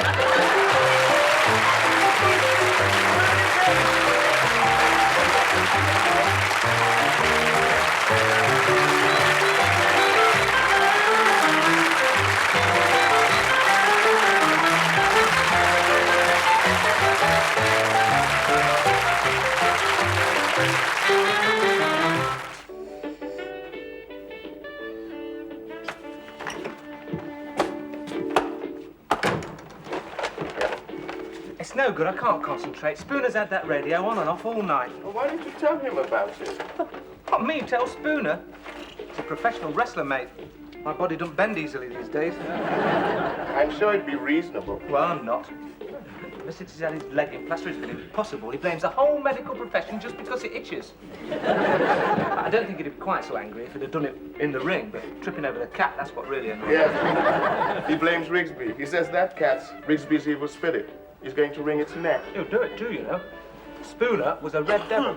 Who are they? Airborne division during the war. Oh, the parachute boys. Don't think Spooner bothered with a parachute. He's as hard as nails. He's the one who used to lay across the barbed wire for everyone else to run over. He used to break doors down with his head. I'm not telling him to turn his radio down. Ah, come on, Vienna. Stand about on the stairs like that. We don't want another accident, do we? Who's a naughty boy? Mr. Rigsby, Oh. I really must complain about Mr. Spooner's radio. It was on all last night. Yes, I'll tell him about it, Miss Jones. Yes, it's his leg, you see, he can't scratch it. That's how Radio Luxembourg's going to help. I hardly closed my eyes last night. Never have known that, Miss Jones. You look morning fresh as usual. Well, I don't feel it. I feel shattered. I'm not surprised the stuff you get on the wireless these days. I mean, where have all the decent programmes gone to, eh? What happened to In Town Tonight? Sure, I don't know, Mr. Rigsby. That was before my time. And what about Uncle Mac, then? Good night, children, everyone. Still brings a lump to the throat, eh? Well, if you could have a word with Mr. Spooner. No sooner said than done, Miss Jones. Thank you. And if you find you can't sleep, you knock on my door, all right? I don't sleep much myself, not since Anzio. I'll make a cup of tea, we can have a little chat about the old days. Oh, well, Mr. Rigsby, I don't think our old days are quite the same. In fact, I have very few old days. Yes. What do you want? Oh, hello, Spooner. How you feeling? I'll give you 3 guesses, Rigsby. Does it hurt? Hurt? Of course it hurts. What do you think it's doing? Throbbing like mad. All I can do is sit here staring at the goldfish. Hey, that throbbing's a good sign, eh? Shows it's getting better. Eh? Back in the ring in no time, eh, Spooner? Do you want me to autograph it? Hey? Your leg. No, they do that in hospital. It provides a bit of amusement. You touch that leg, Rigsby, and I'll provide you with a bit of amusement. I hope you're not bearing a grievance, Spooner. I mean, you can't blame me and you can't blame Vienna. It's not his fault you didn't see him. But I can't put lights on him, can I? And, I know you feel sorry for him. He likes you, Spooner. That's why he rubbed against your legs. Oh, he rubbed against my legs, all right. Do you know what I'm going to do, Rigsby, when I get out of this plaster? No. I'm going to get hold of that flea-ridden monster and wring his scruffy neck. And then you know what I'm going to do? I'm going to beat you to death with a carcass. Hey, now listen, I wouldn't touch Vienna if I were you, mate. Anything happens to him, what about his little friends, eh? Where will they go? They'll be after you. All 30,000 of them, you know the sound of marching feet, then, Spoon.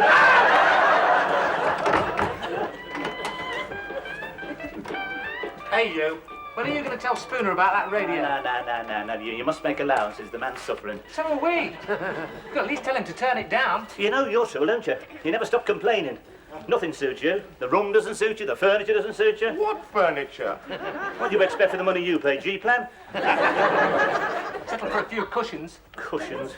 You won't be satisfied. This place looks like the inside of a Turkish brothel. If I'd have put any more furniture in here, you'd been overcrowded. And whose fault's that? Exactly. Well, of course, I know tensions must arise. Up here, under the circumstances, of course. What circumstances? Well, nerves about to get taut, aren't they? You know, different ethnic groups, alien cultures. Do you mean because I'm black, Rigsby? And did I say that? Did that word pass my lips? Oh, no. But we get on perfectly well, thank you very much. Good, because there's any trouble, you'll be the one to go. He's fireproof. Victimised minority. He's got rights. What about my rights? You haven't got any. My father told me when he brought me up here that you'd take advantage of my good nature. Oh, yes, I remember him. Yes, he was the one who kept jumping up and down, see if the floor creaked. Ended up with his foot through the plaster. Yes, I remember him. He didn't like this place either, I suppose. He didn't say anything. I know the type. Hey, listen, you should have seen some of the billets I was in during the war, mate. Turn your stomach over. Look, he was in the war. Oh, yeah? What was he in? The Royal Air Force. Oh, blue cream boy.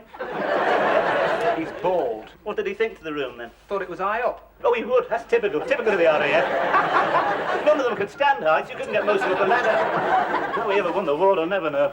Yeah, listen, we were on parade with them in Manchester. They were a spectacle. There was 500 of them. They didn't make a sound. They were like ghosts. Do you know what they were wearing? Hey? Rubber boots. What about 1940? Why? What happened? What happened? A Battle of Britain, mate. You must have heard about that, even in your remote outpost. They must have beat that out on the drums. Huh? Battle of the Great Iron Birds. First of the few, mate. Churchill said, never was so much given by so many to so few. Never in the field of human conflict was so much given by so owed by so many to so few. Anyway, what do we owe your father? Huh? What do you mean? Where was he when this glorious page of history was being written? But he wasn't doing victory rolls over Biggin Hill. He's in the stores. I thought so. Never saw an angry man. Yes, well, of course, he's not the type. Most of them were public school lads, you know, born leaders. Oh, you mean just because my father didn't talk with a plum in his mouth? No. They were born to it, you know. He'd know what I mean. All that rugby and flicking each other with wet towels. They're daft. Hey, don't let that foppish manner fool you, mate. Underneath he had nerves of steel, those lads. Even if they did climb into the Spitfires with teddy bears under their arms. Don't you underestimate them either. The Luftwaffe made that mistake. Now, you could always count on the boys in blue when the pressure was on. How do you know you can't count on me when the pressure's on? You? Yeah, well, it's not my fault I missed the war, is it? Perhaps I could have been doing victory rolls over Big and Ill. No, you're not a man of action. No, you don't know, Rigsby. Perhaps I could have been a war hero. Yeah, it's not likely, though, is it? I mean, you've done nothing but complain about Spooner's radio, but you won't tell him about it. You want me to do it. Ah, well, that's different. He is a professional wrestler. He is a professional wrestler with one leg at the moment, and you're still frightened of him. I'm not afraid. Don't be a fool, Alan. I'm not afraid. Yes, you are. I'll go down and tell him now. Spooner's been drinking, Alan. I don't care.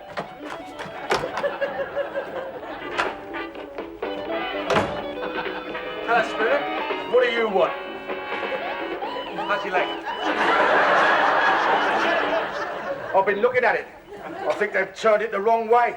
I'll end up walking like a penguin. Right, I shouldn't worry about it, Spooner. They know what they're doing. Spooner, about that transistor. What about it?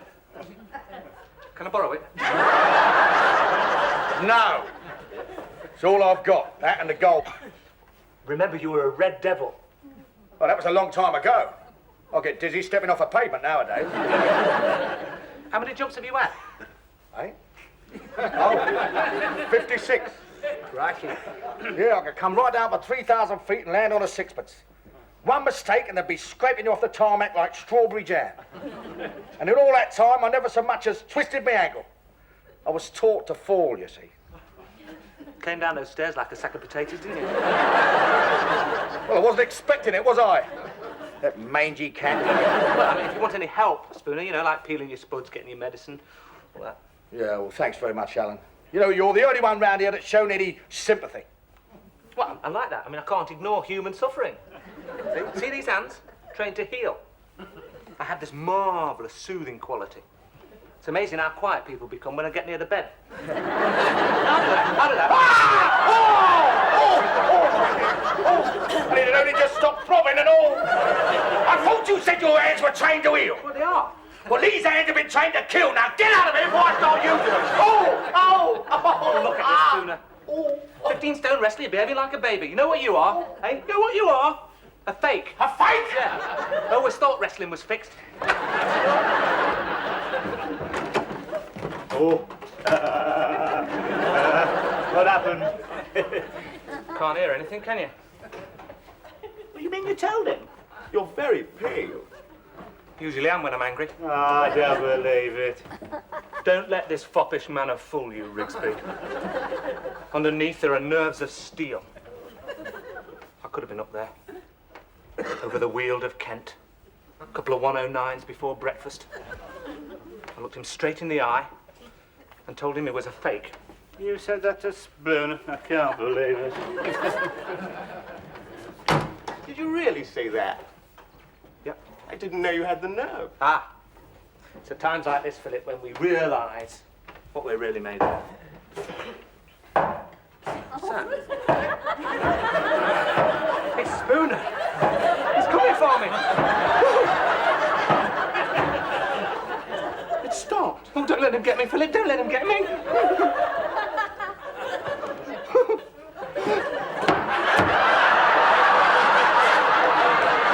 Hello, Biggles.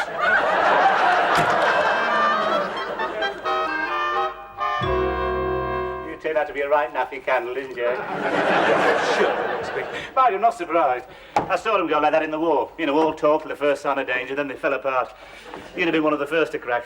What about you, Rigsby? Why don't you tell Spooner? Me? I'm not complaining, am I? A little bit of music doesn't worry me. You won't go because Spooner threatened to wring your neck. I'm surprised that someone who faced the might of the German army should be afraid of Spooner. That is, if you did face the might of the German army. Listen, mate, I was one of the first. I was there. I didn't take any notice of old Chamberlain, you know. In my hand, I have a piece of paper. We all knew what he could do with that. And I saw action, too. Don't you make it... Now, look, if you don't believe me, mate, what about this? What do you think? What do you think this is? Looks like your nipple. No. Sorry, it's the wrong side. Here. Do you think that is? That's your other nipple. No. Here. Shrapnel, mate. If that moves another inch, I'll be the last casualty of World War II. Oh, shit. Now, here's somebody who knows what it was like to go without during the war. No orange juice for you, was there, Miss Jones? Well, I was very small. Yeah. I was only a baby. Yeah, but you must remember it, though. You know, ration books, gas masks, yes, potato Pete, Dr. Carrot, Victory Pie. No, I don't remember. I mean, I was still in my prime. Yes, but it was the People's War, though, wasn't it, Miss Jones? I mean, everyone suffered. Well, it was some years before I saw a banana. Yes, there you are, you see. And Mother always insisted that we were machine gunned coming from the vicarage. She was pushing me in my pram, and this Messerschmitt dived very low. She saw the pilot quite clearly. In fact, she swore it was somebody she'd met in Germany before the war. There you are. What do you think of that, eh? Miss Jones even defied the Luftwaffe from her pram. That's what it was like in those days, mate. Blood, sweat, tears, sacrifice. You lot don't know you're born. Well, it's not my fault I was born too late, is it? I mean, I could have made sacrifices. You make so... You fly into a tantrum if you have to go without your puffed rice. Sacrifice, you couldn't have made so. Your hair's too long. You eat too many sticky sweets. No, you know your trouble? You never did your national service. So what? So what? You could have seen the world, lad. Could have had your own Bren gun carrier at 18, a good bunch of mates. You wouldn't have been frightened of Spooner. Oh, that's what I really came up about. We really must do something about Mr. Spooner. Oh, yes. It was no good asking him, Miss Jones. He came back terrified. I wouldn't say that. He's right, Philip. Of course I'm right. Who has to get the spiders out the bath for him? I do. It's true. OK, I'm a physical coward. I don't... There are different kinds of courage, Alan. I mean, we wouldn't like to go into a ward full of smallpox. Neither would I. It was all a long time ago. You don't want to listen to Rigsby's stories. I mean, how do we know what really happened? I beg... Are you calling me a liar? All I'm saying is that the memory can sometimes play tricks. We see whose memory can play tricks, mate. Just you wait here a minute. Just you wait a minute. Now we're in for it. What do you mean? He'll be bringing up his burnished shell cases. And his letter from Monty. He'll be fighting World War II all over the house again, shouting at us in German and kicking the door down and telling us all those ridiculous stories. How he knocked out a German machine gun nest with an empty beer bottle. He never shuts up about it more.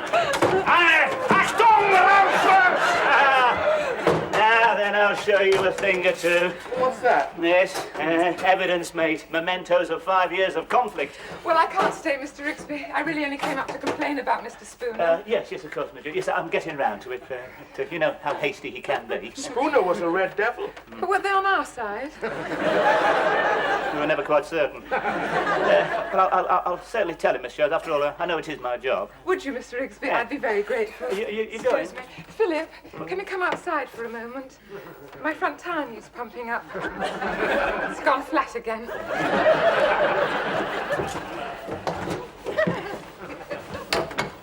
Never asks me to pump up a tires, do you notice? Always in. I don't know. Well, at least I thought she'd be interested in these.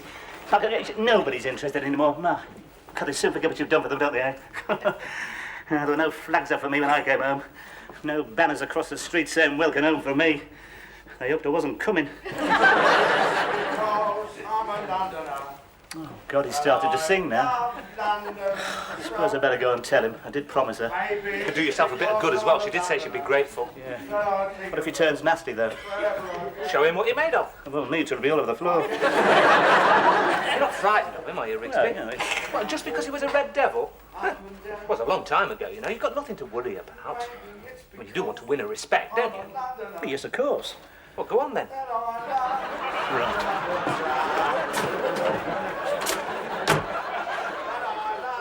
London town. Get off me, Baron, and I love London town. Spooner, you know you can hear your voice all along the hall. What about it? You know, fantastic the way it carries, you know. I thought you'd come in to complain about it. Complain? No, of course not, Spooner. No, what gave you that idea? Last fella that complained about it, I snapped him like a twig. Like a twig, eh, Spooner? He said I sang flat. You don't think I sing flat, do you, Rigsby? No, spot on, spot on. No. You've got a lovely voice. I'm glad about that, because I'm in a nasty mood. When I'm in a nasty mood, I'm inclined to do nasty things. Like tying people up in knots. You could see parts of your body you never knew existed. No, please, Spooner. No, I saw action, you know. I've seen as much action as you have, mate. Where were you when the bullets were flying? Floating around the heavens like a mushroom. And don't let me have to tell you again. That's the last time, all right? Now, you keep that radio down, because you don't frighten me, Spooner. I don't know the meaning of the word, all right?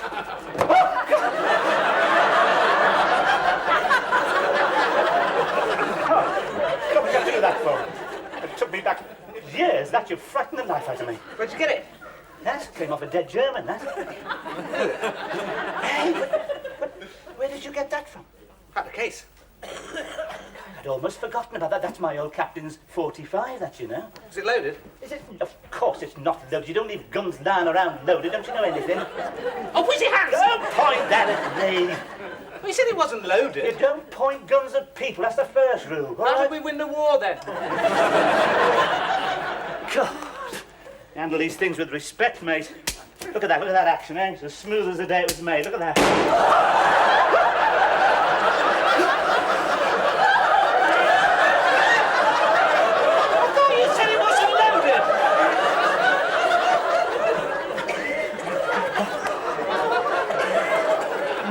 The left one in. I could have sworn I emptied it.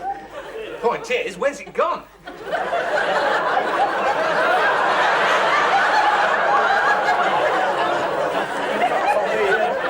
Follow the line of flight. It'll be embedded in the plaster somewhere, I expect. Hey? There's a hole in Spooner's door. What are you talking about? Oh, my God. I'll tell you something else as well. What? He stopped singing.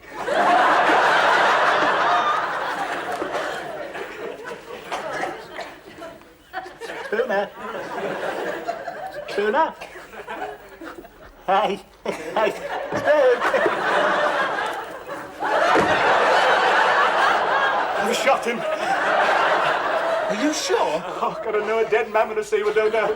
God, what am I going to do? I couldn't go to prison. I'm too old. My heart is understand. I'm surprisingly calm under the circumstances. I thought he'd be more upset. You should have been where Spooner was.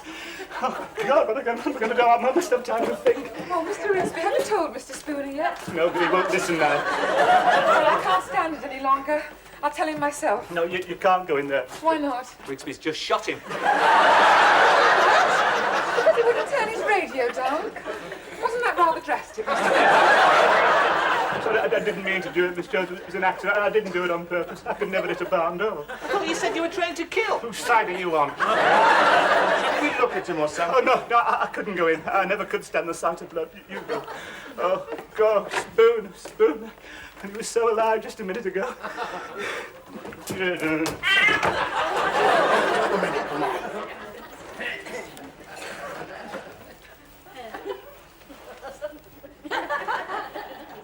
Hey, wait a minute. It's a faint pulse. It's very fast. Alan, you're holding his wristwatch.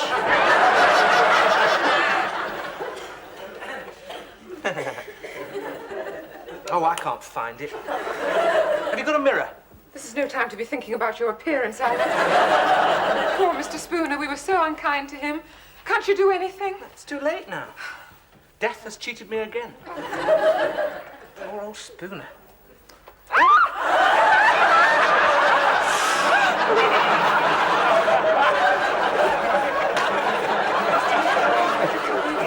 I couldn't think it. Was it?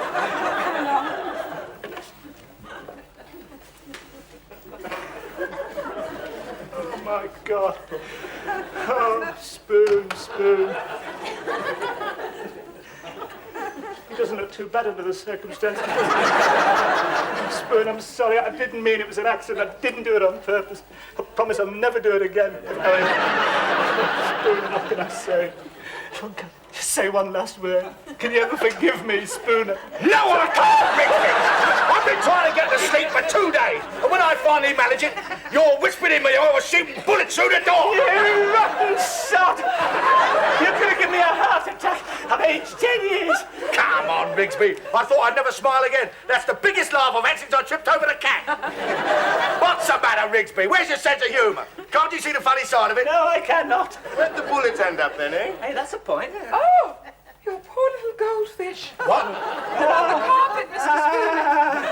Well, don't just stand there, put them in water! Hey, if they don't come round, Spoon, I can have them for the cat. Rigsby! Let me get a sense of humour! You wait, Rigsby, I'll get you!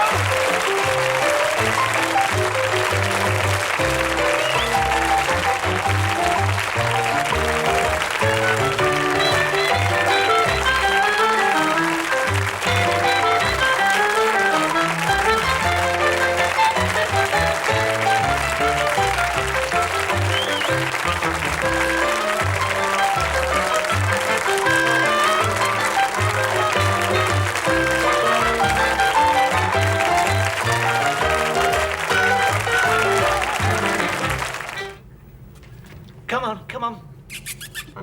Vienna, come on, Willie, you don't want to stay out in this. It's getting foggy.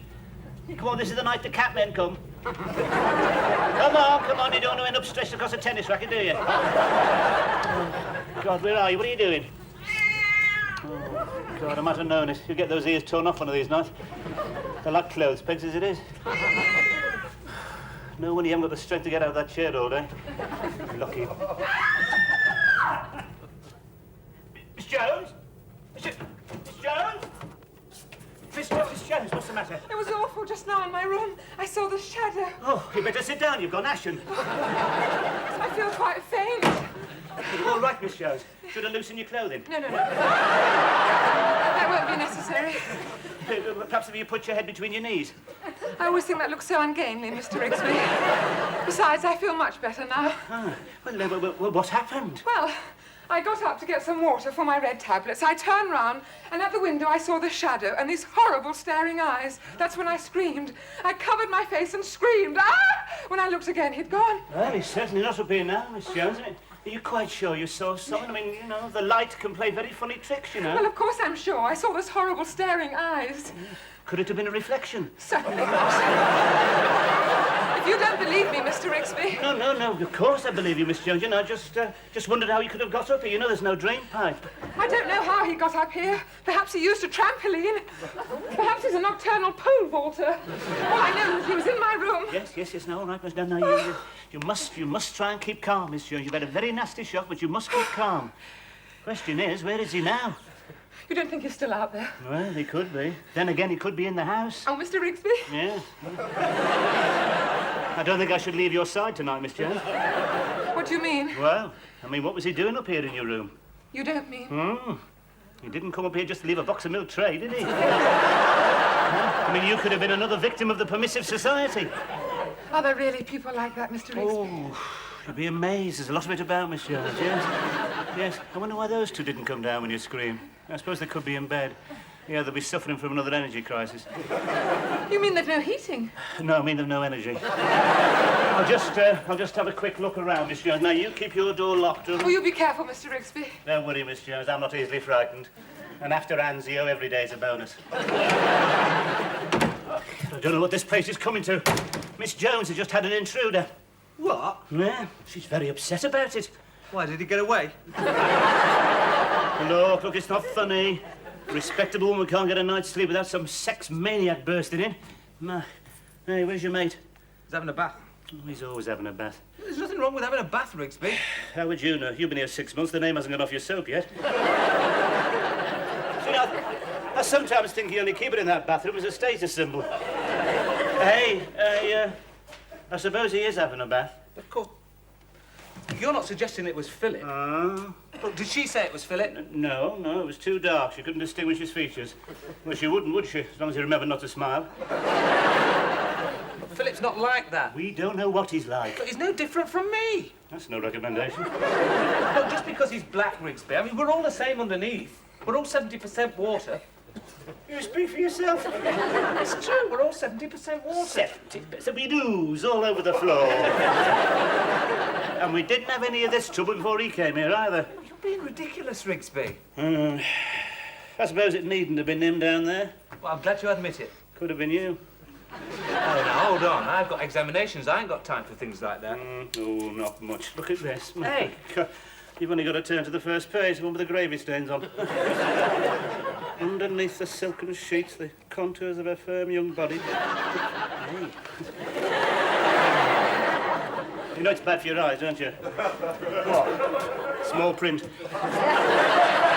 This book has considerable literary merit. Considerable literary. That's hard porn, that is, mate.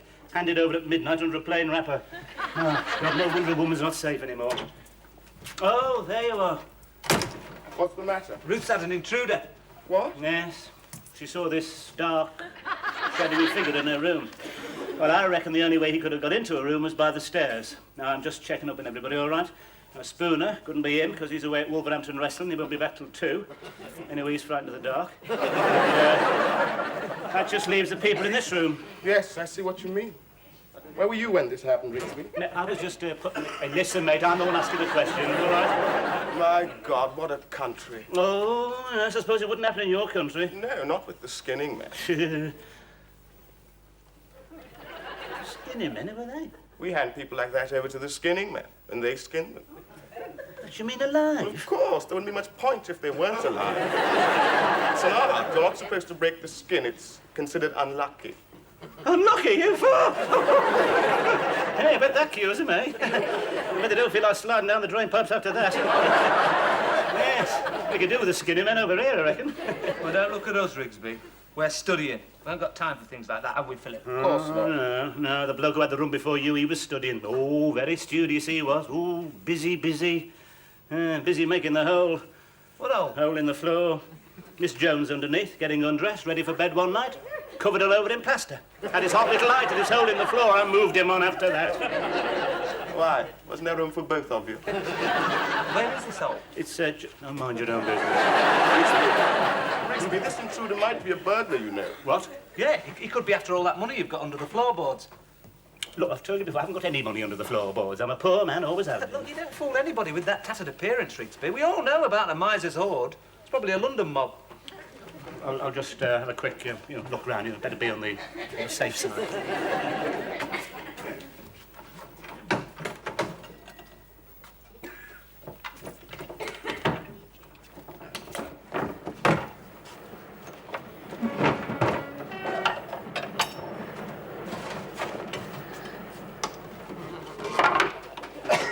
Yes, what's that? Don't be alarmed, sir. Detective Constable Baker, Regional Crime Squad. I hope you don't mind, sir, but you left your front door open. It's a bit unwise this time of night, especially as we've heard reports of a prowler being in the vicinity. Oh, a prowler? You haven't seen him, have you, sir? No, but Miss Jones downstairs has. He was in her room. Have you checked to see if there's anything missing? Just going to. Yes, I would say. It's important to know what type of villain we're looking for. Yeah.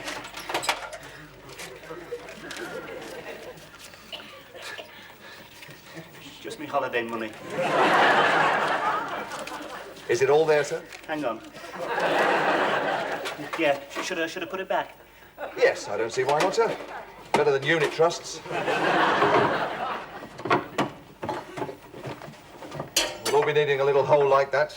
Things go on as they are. Of course, he may not be after money. You say he was in Miss Jones' room? Yes, sir. Well, I'd better go and see her, then after that I'll question the others. For all we know, the prowler may live in this house. Yes? Oh, don't be alarmed, Miss Jones. This gentleman's a police officer. Oh, I'm so relieved. You don't know how glad I am to see you, officer. I'd just like to ask a few Of course, questions. I knew you miss. were a policeman. You look so clean-cut. And resolute, don't you think so, Mr. Rigsby? Can't say I'd noticed. I'm sure you'll soon catch him. You look so determined. And then what'll happen, eh? I suppose they'll pat him on the head, tell him not to be a naughty boy. He'll be remanded for a report, and there'll be 3 doctors saying he had trouble with his potty in early infancy. If you don't mind, sir, I'd like to ask Miss Jones a few questions in private. Of course. I'll be outside if anybody needs me. Now, miss. Do you want me on the settee? Yes, miss. Make yourself comfortable. Thank you. Ask me as many questions as you like. Thank you, miss. I once went out with a policeman. Oh, really? Some years ago. Of course, it didn't last. Yes, of He would course, wear but- his uniform all the time. People thought I was being arrested. Well, I wonder if I you had could to keep swinging my arms to show we weren't handcuffed together. I see. And he was in constant touch by shortwave radio. It was very distressing in a tender moment to hear he was investigating suspicious movements at the rear of the high street. Hey, where are you going? I think I'll take a look around. Hey, you be careful. You're already under suspicion. But I was having a bath. I know, I've told him that, but you know what he's like. Actually, I thought he suspected you. Oh, no, it was you he suspected. No, that whole thing's ridiculous. Of course it is. Who wants to see Miss Jones in her harvest festivals? Quite. Where were you when this happened, Alan? I was up here... Oh, no, wait a minute. I was here all the time.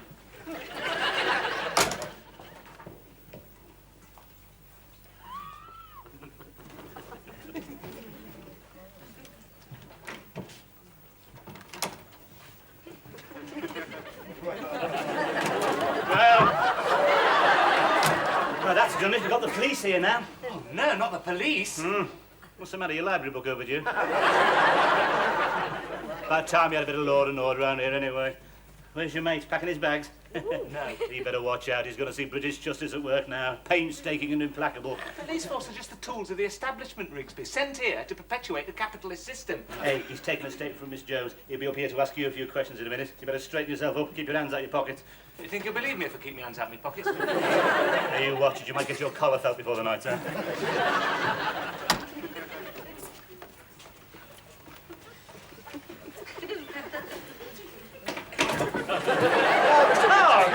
Taking a statement from the lady. Now, where are the others? Upstairs. I wouldn't trust either of them. Why? What do they do? Supposed to be students. Students. Yes, I thought that'd furry your brow. Real pair of troublemakers. There's nothing they like better than rolling marbles under police horses. I wonder if I know them. Yes, you probably do. One of them's got long hair and surgical boots. The other one's black with tribal marks. He could turn nasty if it's a full moon. Now, look, if he gives you any trouble, kick him in the groin. They're sensitive there, all right? So am I, sir. This way.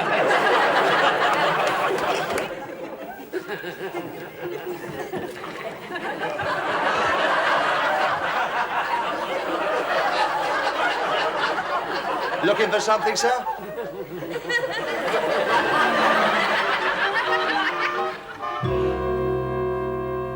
So you were up here at the time of the incident? Yes. Is there anyone can substantiate that? Well, no. And you didn't hear the scream? No. Not surprised all that foliage. You can hardly see, let alone hear. Like a bloody sheepdog, look. Please, sir. I'm just trying to ask a few questions. Yes, of course.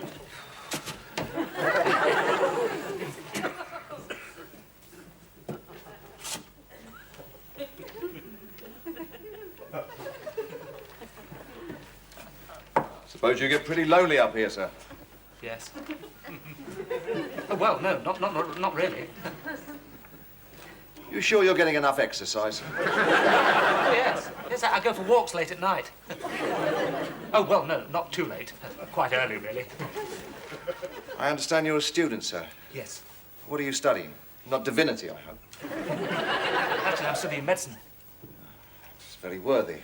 A real vocation. He'll never make a doctor. He lies on that bed all day protesting about unemployment. Gets his orders straight from the Kremlin. Rigsby. Yeah, do you know what they're going to do when they get in power? They're going to hang me from the nearest lamppost. He's told me that already. And I fought to save democracy. Eh? We said we wanted land fit for heroes. What do we get, eh?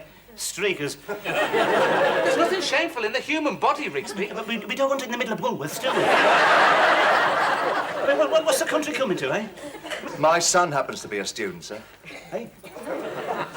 Well, you know, of course, there are some nice ones. Yes. Bound to be, yes. Some decent lads, some very nice lads. Do you smoke? I don't normally, sir, but thank you. Tipped. Thank you, sir. Now, sir, have you ever been in trouble with us before? Yes. I see. And what was that for? I was summoned for having a faulty rear light. Well, we hardly call that form, sir. What you looking for, eh? Prints, pieces of fibre, strand of hair, eh? No, as a matter of fact, I was looking for an ashtray. I think it might be an idea if we go down to Miss Jones' room. Ah, returning to the scene of the crime, eh? No, actually, I thought it'd be warmer down there. And I want to ask Miss Jones a few more questions, if you just follow me. Yes, right. Eh, so he's playing it cool, eh? What do you mean? He knows who it is. Gonna confront him with the principal witness. Normal police tactics. Can't you feel the net tightening? Come on. Oh, well, have you solved the mystery? Not yet, miss. And who is this gentleman? Oh, this is Mr. Smith. He's from Africa. You didn't think he was from the Arctic, did you? He's the son of a chief. Oh, really? I hope you're settling in all right here, sir. Yes, thank you. Aren't you going to ask him any questions? Please, Mr. Rigsby, I'm conducting this investigation. Investigation? It's more like a diplomatic exchange. If we'd have been in this country, we'd have been over to the skinny men long before this, you know. We'd have been down to the bone by now. Why don't you ask him where he was when it happened? I was having a bath.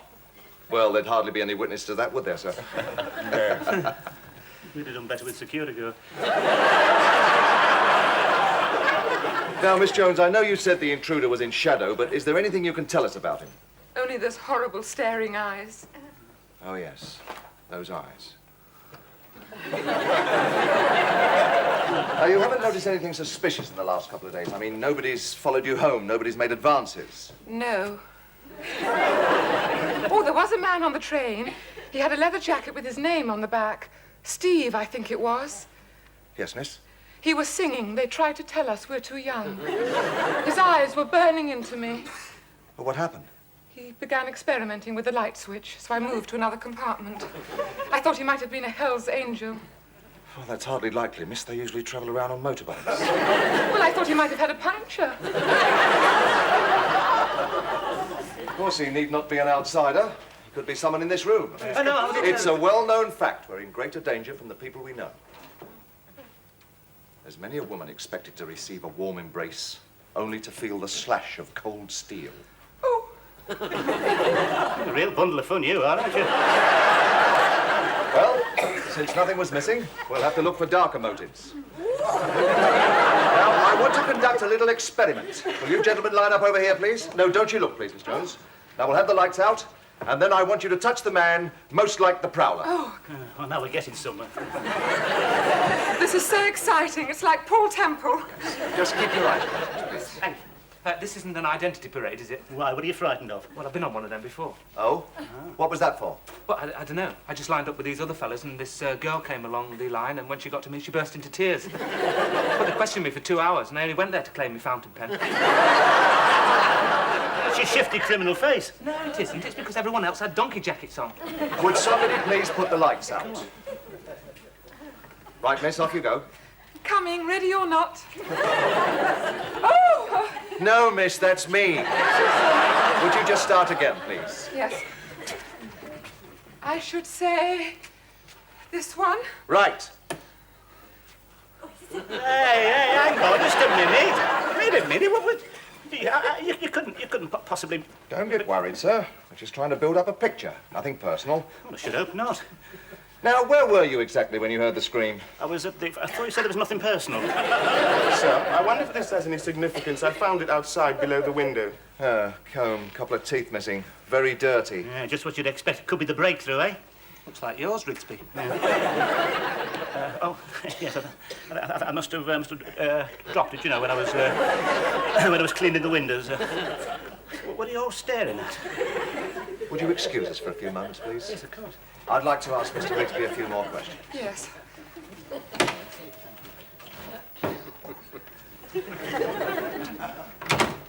Sit down, Rigsby. What happened to the mister all of a sudden? Just a few questions.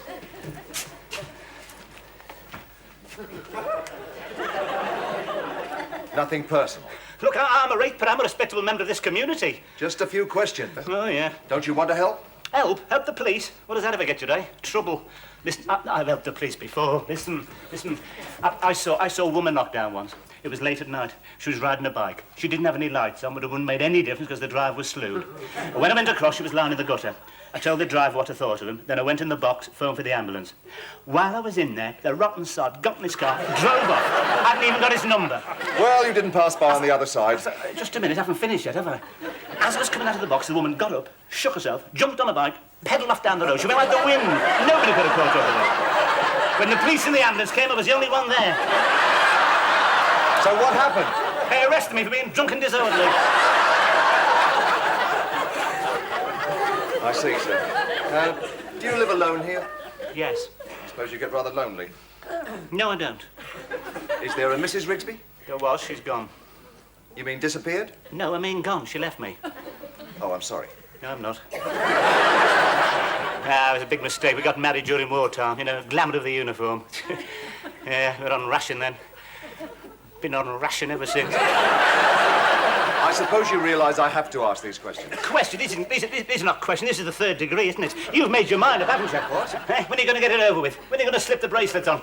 I suppose you'll take me down the station now and knock hell out of me. Oh, Mr. What are you going to do? Hit me when it doesn't show and am I going to have one of those nasty accidents in the cell door? Well, we don't do things like that. You keep your hands off me, you fascist! Got to spend 5 years fighting blokes like you. The only difference was they were covered in swastikas. 5 years honourable for king and country, and you don't even believe a word I say. But I do. What? I do believe you. Do you? Of course. I think I'm a pretty good judge of character, Mr. Rigsby. You don't spend 20 years in the force without knowing when someone's telling the truth. I go by the face.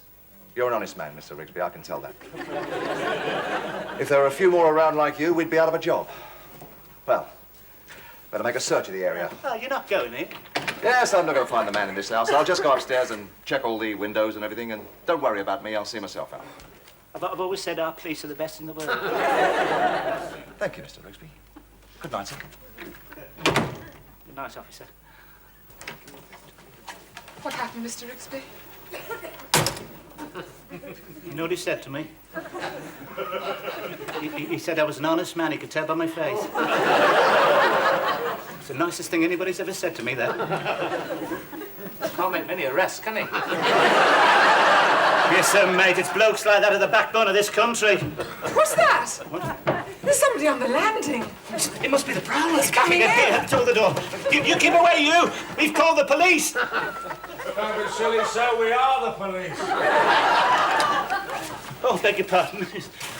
Oh, sorry to trouble you, but we're looking for a man who's been entering the houses in this vicinity. Oh, yes, we know all about it, yes, we know all about it. Well, we'd like you to keep your eye open for him. Yes, He's medium height, 5'10", clean-shaven, with fairly long brown hair. Yeah. Now, he's known to be posing as a detective. Yeah. Miss Jones had him down there, rubbish. Oh, my God, me box, me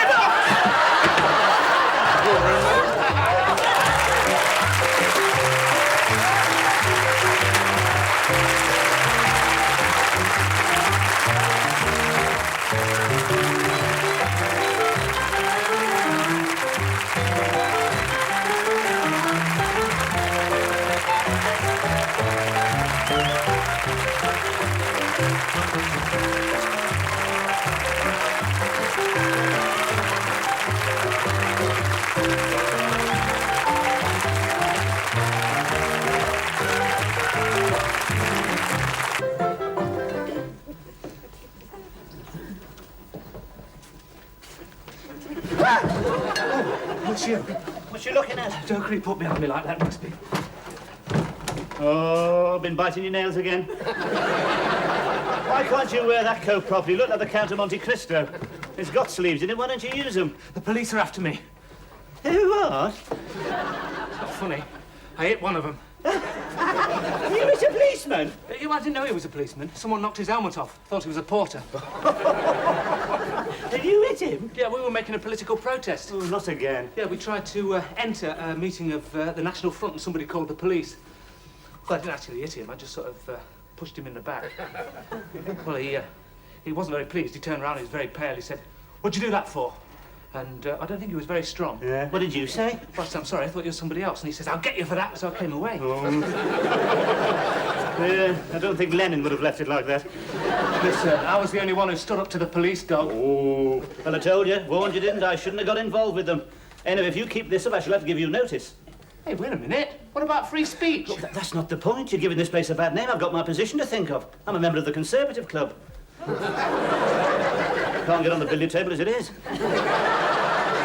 You know your trouble, Rigsby? You're a social climber. No, well, I haven't got very far, have I?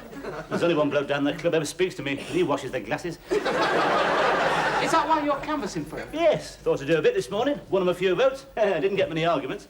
That surprises me. I know, I had the megaphone, you see. First sign of any trouble, I gave him 1,000 decibels straight between the eyes. Yes, left him with their heads ringing. Yes, I think I did myself a bit of good this morning. With a bit of luck, I'll be playing 101 up with Colonel De Vere Brown before the week's out. You'll never get in, Tory twit. Oh, don't you bank on it, mate. He'll be there. Mind you, what the committee going to say when they find out I'm sheltering a Marxist, I don't know. I'm not a Marxist. As a matter of fact, I'm a Maoist. Ah, yes. I notice your eyes are getting quite horizontal these days. Must be all those crispy noodles you've been eating. Anyway, how can you be a Maoist in a local election? And as far as I can see, it's a straight fight between Conservative and Labour with modest intervention from the Liberals. So unless they're putting someone up from the Lotus House, your vote's going to be wasted, mate. I shall vote Labour, of course. Oh, what do you mean? You've never had a pair of overalls on in your life. Look, the workers and the students must unite, right? We must link arms against the common enemy. You're going to want linking arms with you, not in those trousers. I can just see you linking arms with a 6-foot steel worker. Swapping your cucumber sandwiches for his 3-inch jam butties. What are you going to do? Offer him a glass of red wine and a whiff of your aftershave? He won't know what to make of you. Oh, oh dear, oh dear. Not another one. I thought he was a funny-looking mouse, but you're ridiculous. What do you mean? Only that as a Chinaman, you leave a lot to be desired. We're not talking about race, Rigsby. We're talking about a political philosophy. Oh, yes. Well, you can't vote here anyway. You're not eligible. At least I can lend my support. What for? I mean, you should be on our side, son of a chief. Oh, I know what it is. Yes, you feel guilty. No, I don't. Yes, you do. You've been beastly to the servants.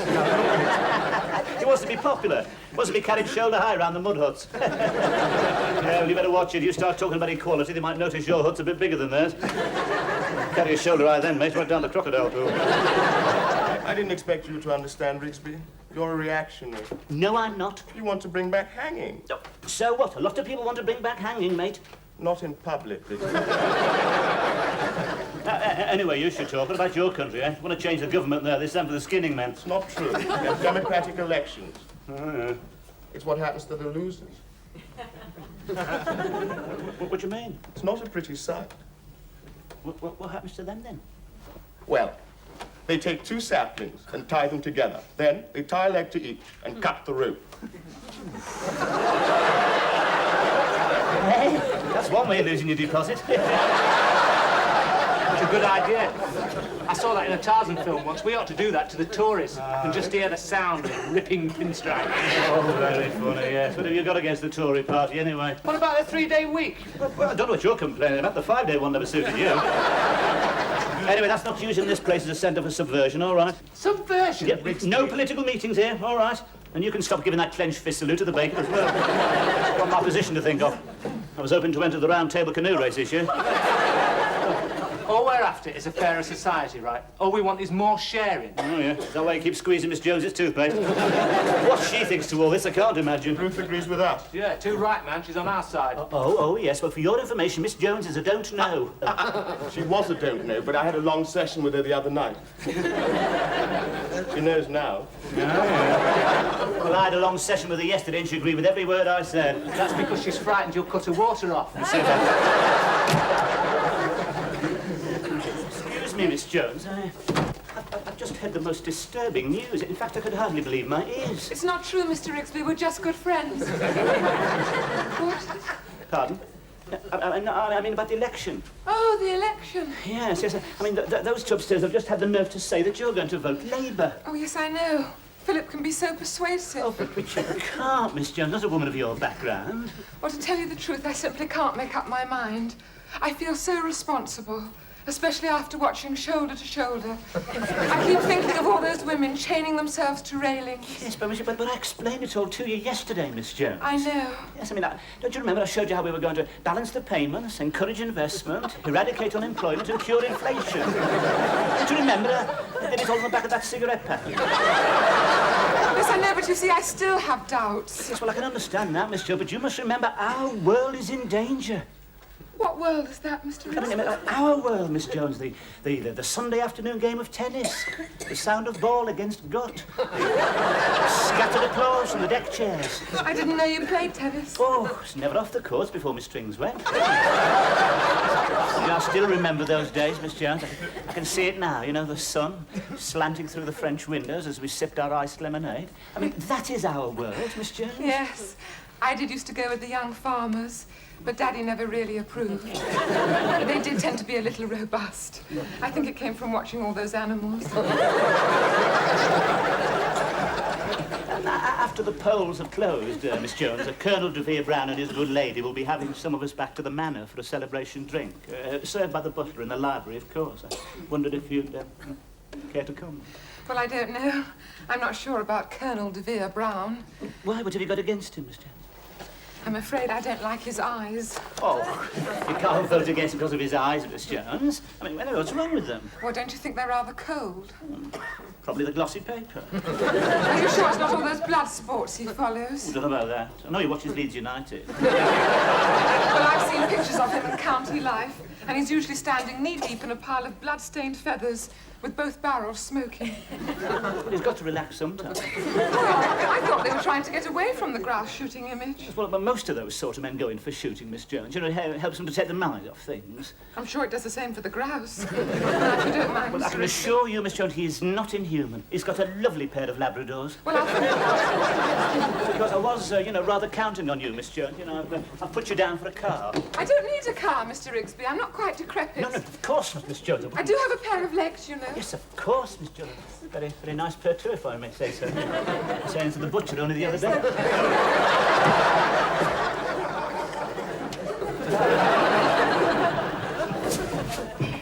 Come on, Vienna, come on, come on.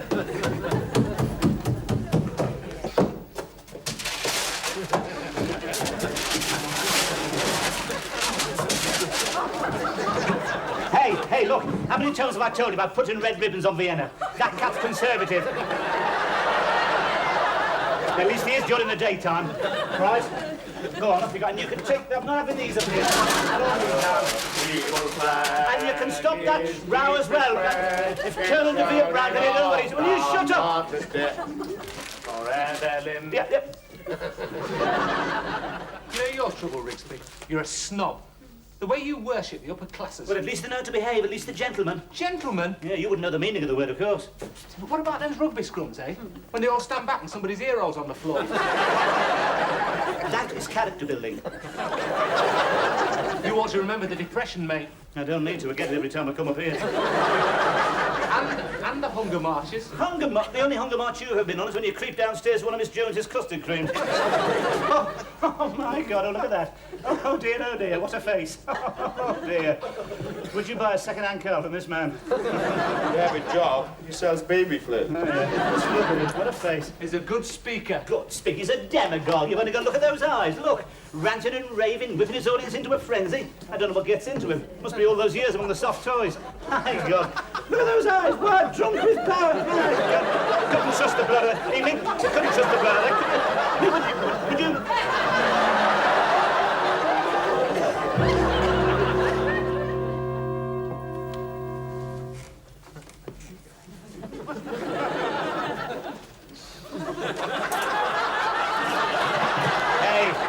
Stuff that down. Someone's eating the top off your cornet. Oh, very fun.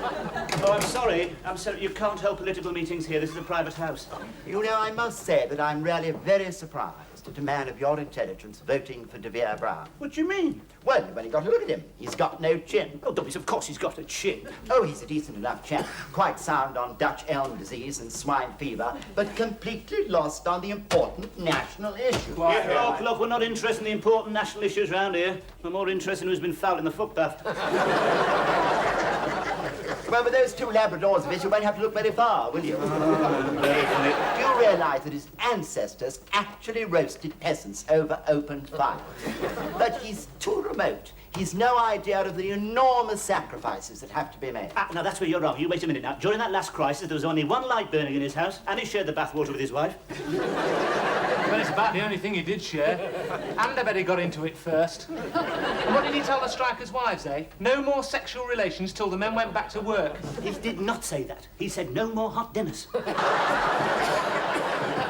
Well, we all know what he meant by that, don't we? Oh, yeah, you should too. What about that cottage you got in Wales and your Filipino houseboy? What do you mean? They're going to be a definite embarrassment when the Russians land, aren't they? Not to mention all those shares you've got in ICI. I absolutely refuse to discuss my private affairs with you. Right. That's a cheap Tory jibe. I see exactly what you mean about him. I shall go straight down to the committee room. Right, off you go. Keep up the good work, dear boys. Oh, keep up the good work, boys. Hey, you've not been linking arms with him, have you? What's so funny? What's so funny? Did you see that he was holding that cigarette? My God, he shouldn't be with you. He should be with the Gay Liberation Front. Well, you can't think of a political argument, can you? So you resort to that. Look, you know as well as I do, he spends half his time at the ballet. A lot of people go to the ballet. Yes, but not with the 25-year-old milkman, they don't. That's a cheap smear, Rigsby. No, well, I'm not standing around here bandying your words with you. I'm getting off to the... Now, look, no more posters up anywhere, all right? Of course not, Rigsby. After all, it is your house. As long as you remember that.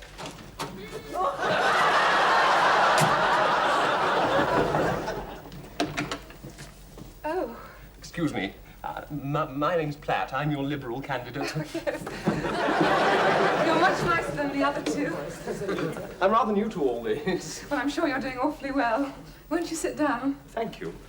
Oh, I see you've been studying form. Yes. Can I depend upon your vote, Miss Jones? Actually, I've always been rather liberal. It's my nature. On the other hand, I suppose I'm what people would call a political virgin. I don't seem to be able to take the plunge. Oh, I see. You mean you're a don't know. No, I wouldn't exactly say that. I just need a little convincing. Well, of course, the personal approach is most important. That's why I've been going out meeting people, shaking hands. We always say you can't beat skin to skin.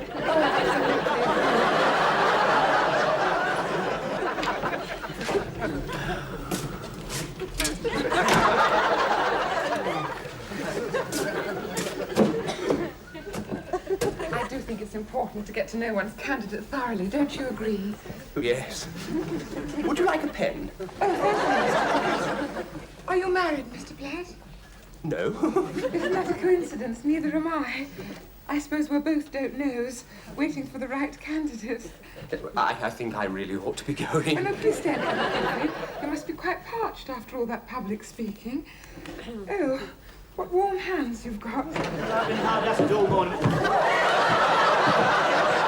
Mr. Rigsby, this is Mr. Platt, I live. Hello, Mr. Rigsby.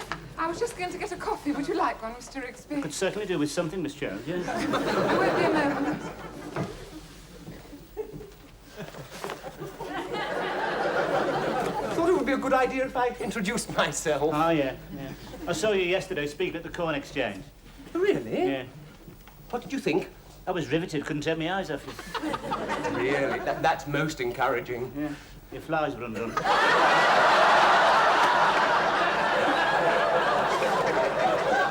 See, I'm rather a new boy at all this.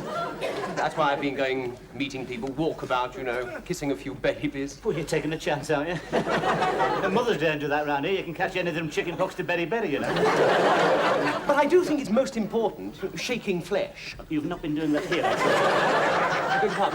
Because you're wasting your time. She is spoken for. Oh, I thought she was weakening. I've thought that for years. Probably another false dawn. Look, Mr. Rigsby, I know you have your beliefs, but we do have your interests at heart. We intend to do an awful lot for the old age pensioners. Cheaper meals, bus Just a minute, but I'm not a pensioner. That's 12 months Labour misrule. That I was quite young before they got in. Anyway, why do you always have to go on about the old age pensioners? All we need in this country is euthanasia. Surely, Mr. Rigsby, that's going to Yeah, and all those Christmas bonuses they get. My God, you should have seen them last night in the Blue Ram. You couldn't get near the counter for pensioners. They were all on shorts. Hey, by the way, I meant to... Is that your car out there?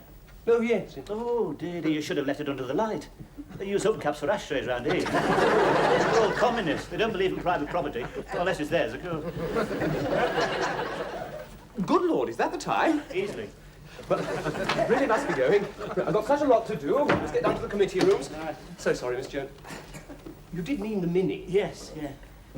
It's not mine, it's my mother's. What a pity. He's such a charming man. Oh, you see, maybe you can't vote for him. He had a lovely handshake. Flesh to flesh, they call that, don't they? But that's not all. He gave me something.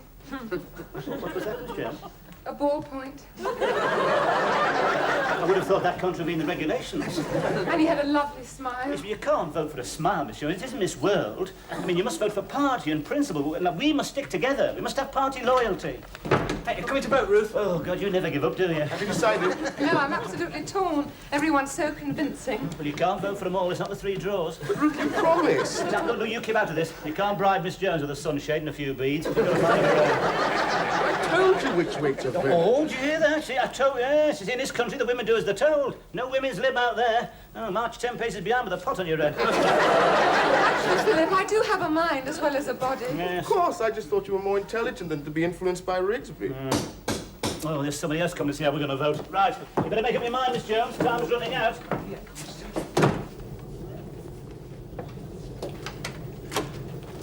Oh, Colonel de Vere Brown, this is an unexpected pleasure. Come in, come in. Thank you. Roper, better, heel. Oh. Yes. I just called, Mr. Don't you remember me? What? You must have seen me standing around the billiard room. I don't quite follow. Down the club. Yes, I thought your face was familiar. Yes, yes. You'll know me better once we've met over the green bays. Oh, of course. I'm glad to see you're one of the faithful, Rigsby. Oh, yes, Colonel de Brown, yes. Yes, you can count on me. Good man.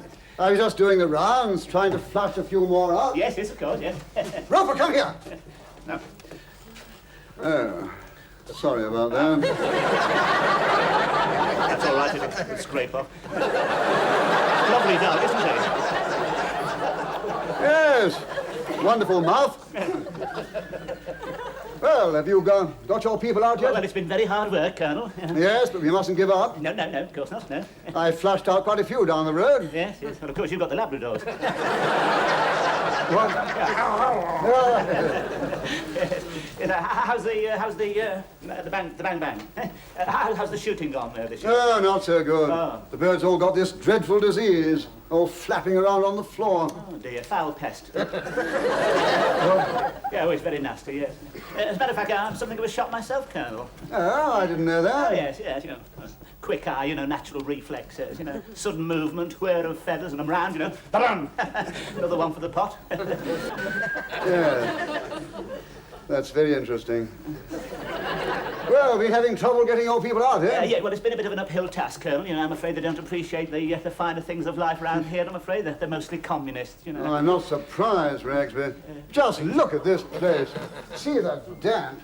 You know what this is, don't you? The unacceptable face of capitalism. What? How much do they charge for the rent here? What do you mean? Oh, how much a week? 6. 6? Scandalous. You ought to put him in front of the rent tribunal. Don't worry, Rigsby, I understand. Frightened of the landlord. Nasty piece of work, I suppose. Well, we intend doing something about this place when we get in. Probably have it pulled down. Build some flats for single tenants. Stop all this exploitation. Just a minute, you can't pull this place. Now, this is my home. Don't worry, you'll be all right. We'll find you a place. Find me a place. Look, I am the landlord, you great puddin'. What? You're supposed to be on my side. You're supposed to protect the landlord. Not your sort of landlord, Rigsby. I remember you now. You're the chap they disqualified from the billiards competition for wetting the end of your opponent's cue. That was a lie.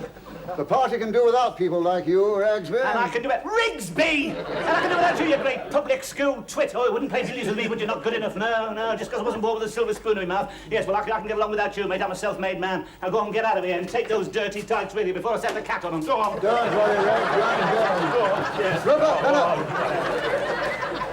and don't bother to come into the billiard room again, Rigsby. I won't. Rigsby!